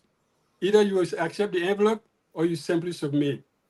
There was no in between because you couldn't stay in between. That has always been the order of the day. From Talbot time, whatever you talk about, legislature has been a lapdog animal, just sitting there doing nothing. So that didn't start with Madame Sirleaf. I can tell you who started it. yeah, I don't believe it started with her, but they're saying it grew legs under her. Maybe that's Yeah, well, we have media, social media, and then we have society is more open. People talk about these things, but we have to look at history. Our history is completely a mess. Thank you, Mr. Sharif. So we had a President Sirleaf, and so people wanted something better. So we voted for President Weah. President Weah came on the look by and said, "Oh, things were better early time." Now, so we wanted somebody. So President Weah was removed and replaced with President Boakai. It appears that every time we change president, our better days are behind us. So with President Sirleaf, former President Sirleaf, coming out to talk and say something. I mean, what she said to me, I like her speech, right? And doesn't that help us to compare how far we have gone forward or backward since President Sirleaf left office? Listen, thank you, Dennis. First of all, I want to say happy belated birthday to former President Ellen Johnson Sirleaf. 86. 86. Yeah. I am going to give her a pass on this one. The one thing she did, she was a very decisive leader in spite of all her flaws. She was a decisive leader. Now, coming to the speech on her birthday, it has many folds. Now, the country is very divided. The country is so deeply divided right now. Maybe I can't remember the last time I saw it like this, but it's divided right in the middle. Everybody you talk to, they are either happy or they are very upset. Now, it really doesn't matter who you are talking to. It just depends on who you are talking to.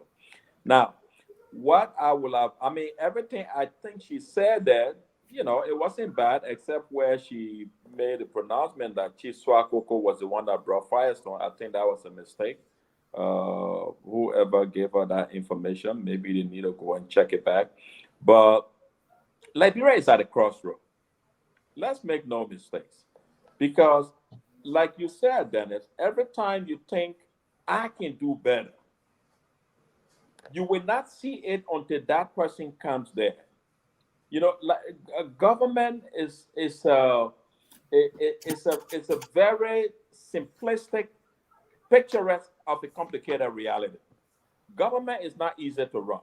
And a lot of times we think it's just a walk through the park. No, but it is more complicated and more difficult than that. And I'm sure she went through her own hell dealing with people because she didn't waste time. She will have breakfast with you, and before you can get in your car, you've been fired. She really did not waste time. I think she is.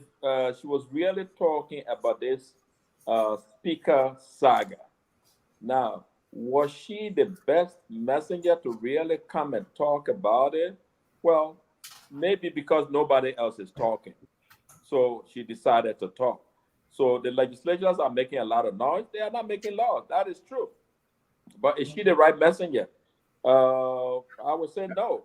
I think so. However, the issue of her speech, I think right now we need to really concentrate on leaders talking and trying to bring Liberians together because Liberia is deeply divided. We are divided straight through the middle, and this is really hurting the country. Now, we in Liberia, the one thing I remember always, we always think that our best days are behind us, not ahead of us. Yes, and a lot of people are saying that today. So what do we do? Maybe it's about time that we begin to really unite our people. Maybe the president can speak on some of these things and begin to unite the nation. But we can't always go on this divisive trends where everybody feels that my way is my way and you can take your way. Thank you.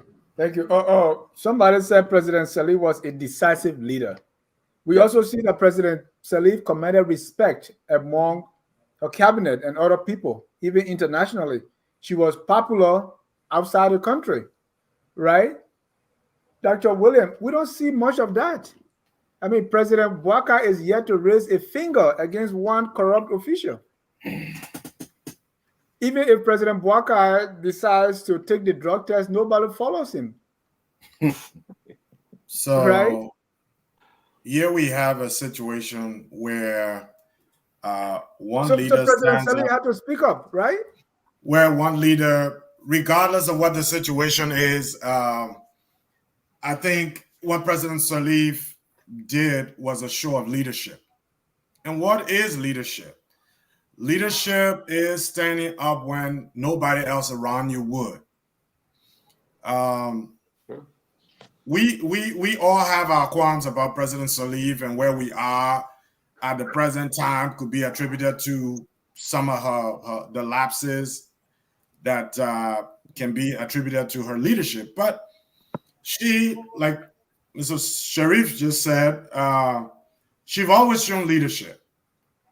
Ellen Johnson Sirleaf, more than any other political personality in the country, at least in my 56 years on earth, have shown more leadership than any one person. Maybe the second person coming close to her would be Charles Taylor. She was able to wrap just about every Liberian politician around her finger and get what she wanted. She got what she wanted. She became president for 12 years. And today she can sit in Liberia quietly and celebrate birthday 86. When all of the other guys who were running up the street and yelling the Zekwe, they're all just about gone. They're all worn out. President Sirleaf is still standing around. She is still standing up. To the point where even a sitting government hasn't been able to say one word about what's going on in the country. And I say, the former president is speaking out.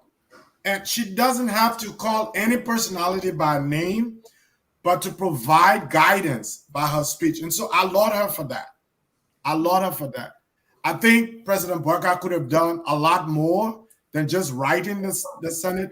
He could have called for sanity without necessarily handpicking any one person in the process. I liken that to one of our political leaders who, in the second round, refused to take a side when he had a whole contingent of people behind him looking for direction. He refused to take a side. That's not leadership. And so what President Sirleaf did is pure leadership. It doesn't far from who she's always been. She stood tall in tough times, and that's leadership from my end. Thank you. I too, I love it. But Mr. Sirleaf, I will give you the benefit of the doubt. I can see something dangling on your lips. Say it. No, I agree with the part that Dr. Williams mentioned. that without necessarily calling out any particular person, you could say, look, the house needs to come to order. Right. The house needs to function. The house needs to do the Liberian people's business. We're calling on them to solve this problem. Yeah, you can do that as a sitting president. That's part of the job of the presidency, right? That puts pressure on them. But you're walking a fine, thin line there too. You don't want to be seen to be influencing or interfering, doing any political interference. So that's the fine line that's the challenge that Barker has versus President Sirleaf, who was out of office, and is speaking out. Yes, you can separate things that she did or didn't do from what she's doing now in her post presidency. As a former president, your good offices also have weight to your influence, and that's why she's utilizing here. And I don't fault her for that. And yeah, I agree. That's leadership to speak up, and tell people that listen, what you're doing has consequences. It's negative. Move the country forward. We're at a crossroad, and here are these things that have dragged us behind in the past, and until you can get to work, we will be going backward. And so that was good. That was leadership. I agree. All right. Let me let's get some callers. Callers, if you're watching us, we don't have much time here. 605-313-6004. The code is 791-403#. While we wait for our callers, let's go through our Tabata session. Every week, every day, there is some Tabata going on in the country. Tabata in the crew speaking language means nonsense, complete foolishness. Somewhere. Jimmy, what's your Tabata of the week?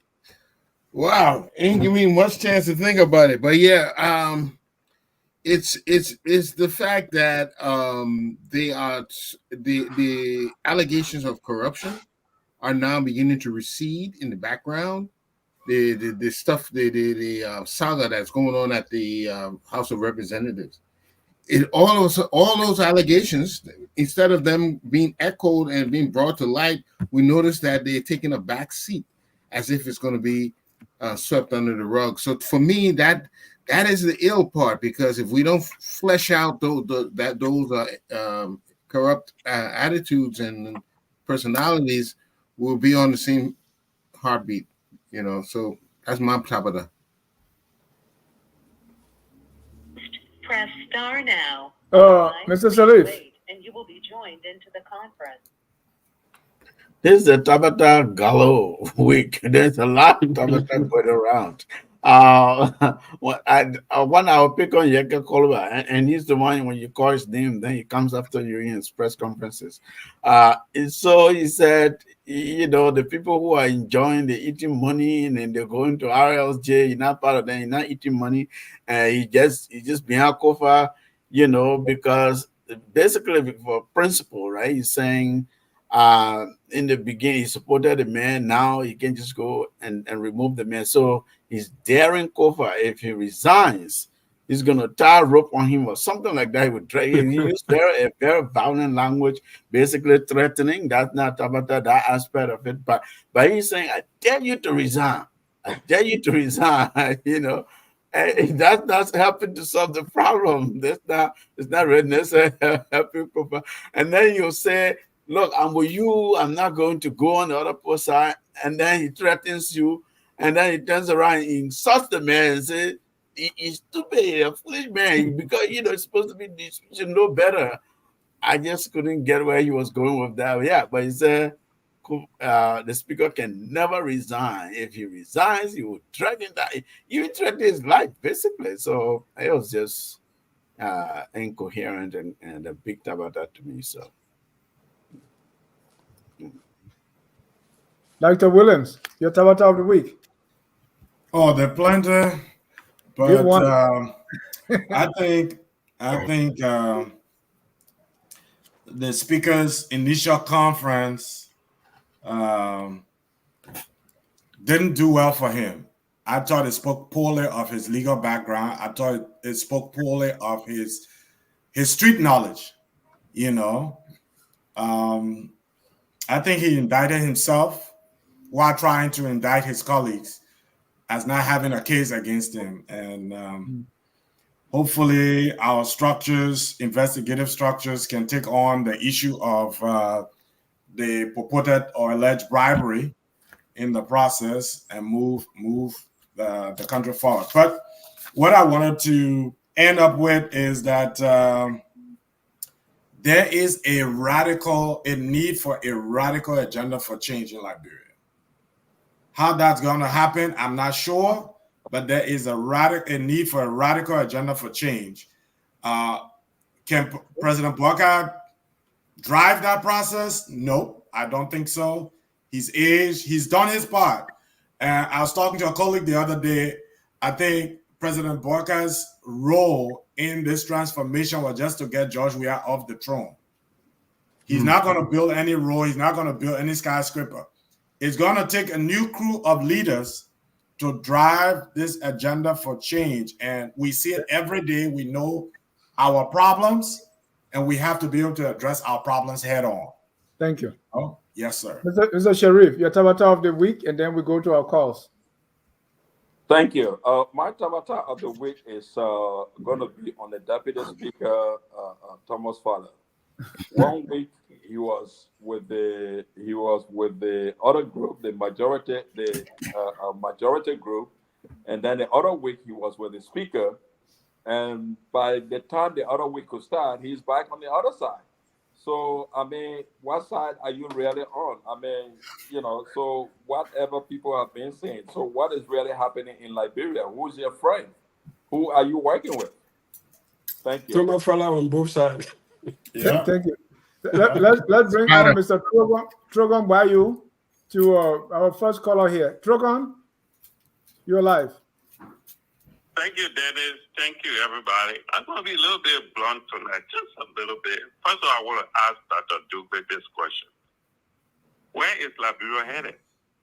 The 2015 Dr. Duke was one of those who really saw this incompetent president we have today to us.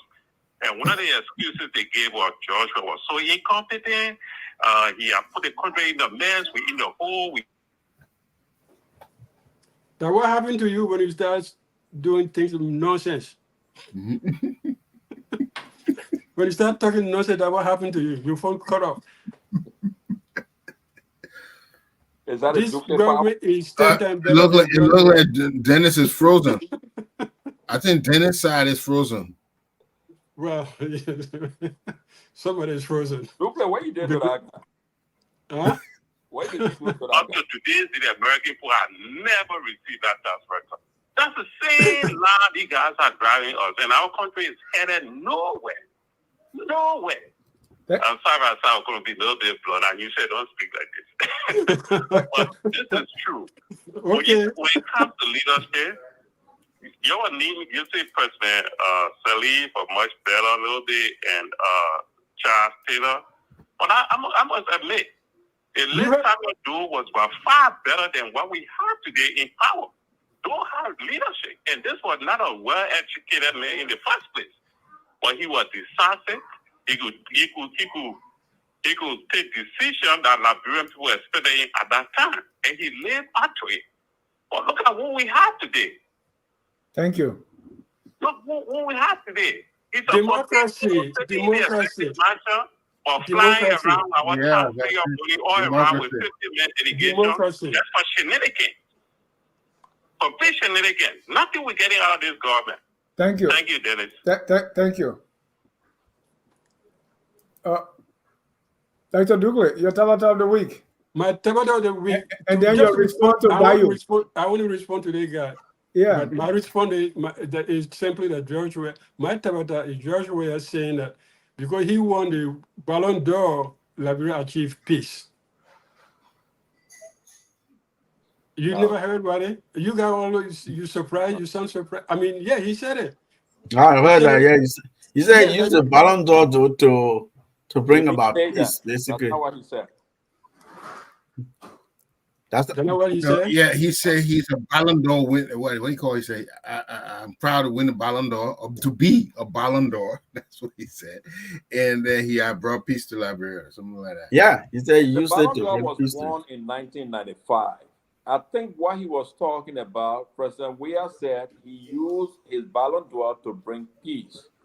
And then he became peace ambassador. He did not win the Ballon d'Or to bring peace, like you're saying that. No. The Ballon d'Or, he only went there to present this year's winner. All right. Thank you. Gibson, your Still my tabata of the week. tabata. I'm not done. You interrupted me. Oh, they hijacked your tabata. Yeah, they hijacked my tabata. No, okay, even that. Yeah, he got his Ballon d'Or in 1995. Amos Hoyer made him peace ambassador in 1992.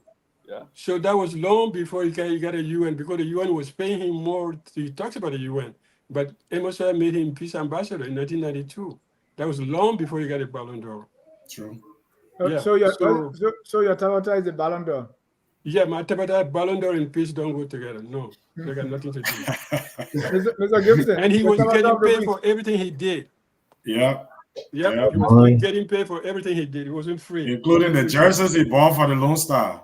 I knew every transaction he made. At one point, I knew everything where the money was Even going. somebody who credit you money when you're down, that you credit you praise them, so it's okay. Mr. Gibson. Okay, Ballon d'Or Somebody and put your peace. lifeline when you broke. That's something. Mr. Gibson, your tabata of the week. Yeah, mine would be also the situation with Thomas Fala, changing and cheating sides. I think that alone in itself speaks to his integrity. So it's just funny to have him posture and go and make that whole statement of, being a true seditian and staying and fighting and supporting. It was all a waste of time. It was a complete nonsense. Thank you. Let me bring you our next caller here, Mr. J. Victor Nambwe, focus on Liberia political analyst. Victor, you're live. Hey, Dennis, how are you? How are you guys? Great show. Lots of clarity you're bringing to the discussion tonight, especially relative to what is happening at the Capitol. I don't know how Dennis managed to work former President Sirleaf into this discussion. The crisis we're living now, this lady really contributed largely in normalizing this illegal removal of constitutionally elected legislators. Let's have that debate on Friday. But listen, I have really spoken to a lot of constitutional experts in and out of Liberia since this thing started. And the analysis seems to be unanimous that we are headed for a potential serious constitutional crisis. Liberia is heading towards a dangerous period.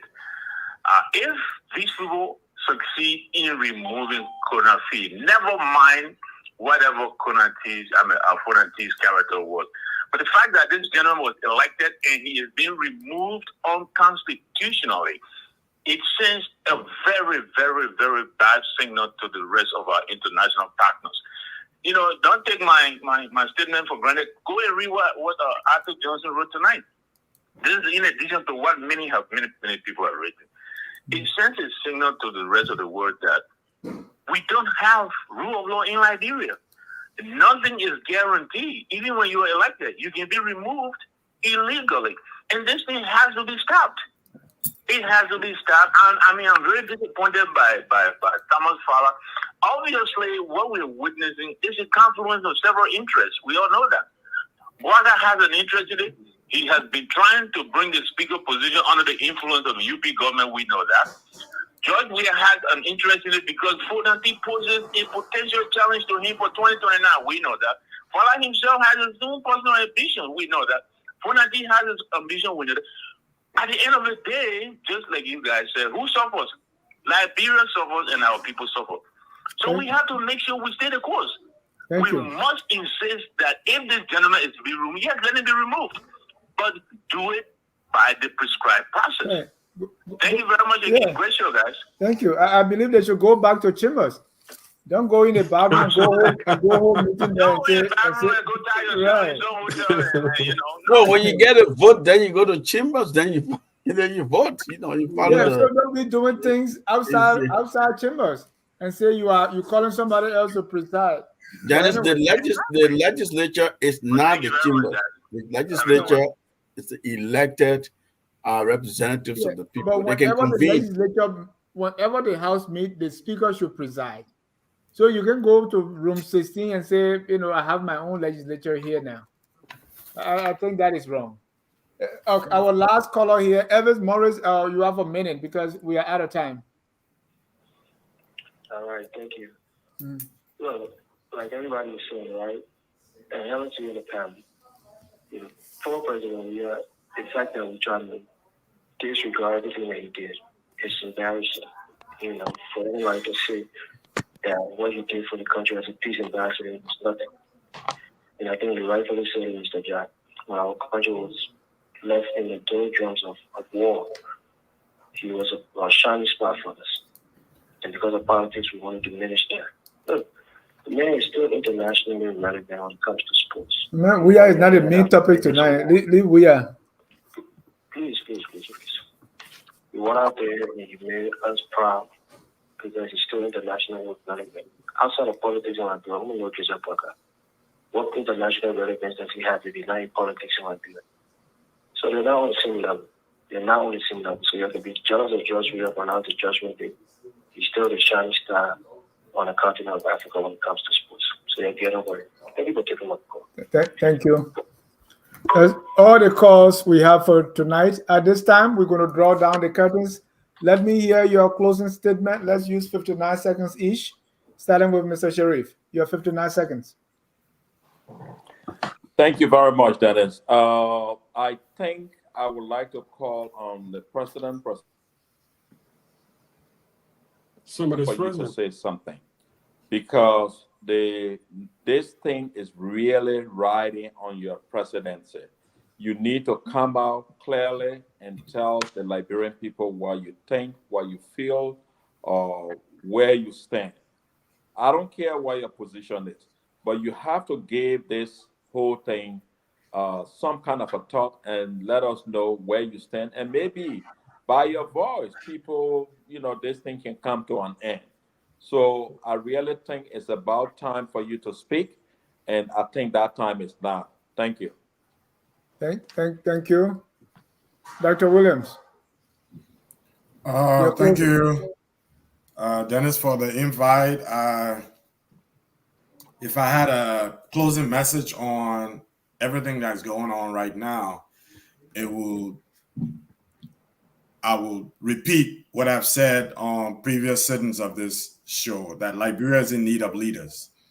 Leadership is severely lacking in our country, and we need to erect a new core of leaders who will help to radically move our country forward. There is so much to be done.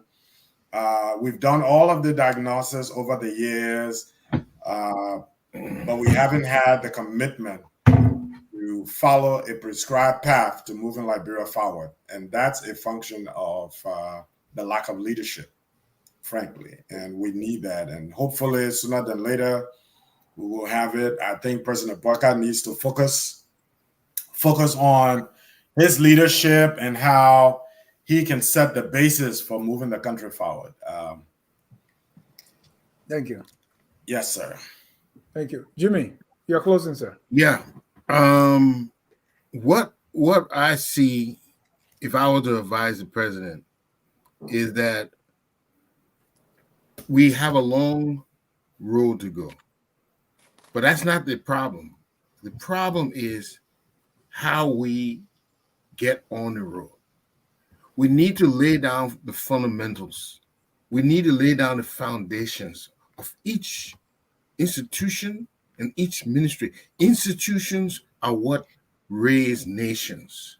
So you have to build the institution from ground up. And you have to lay down that foundation that people will follow. The institution will mold minds. The institution will affect the economy and the people within.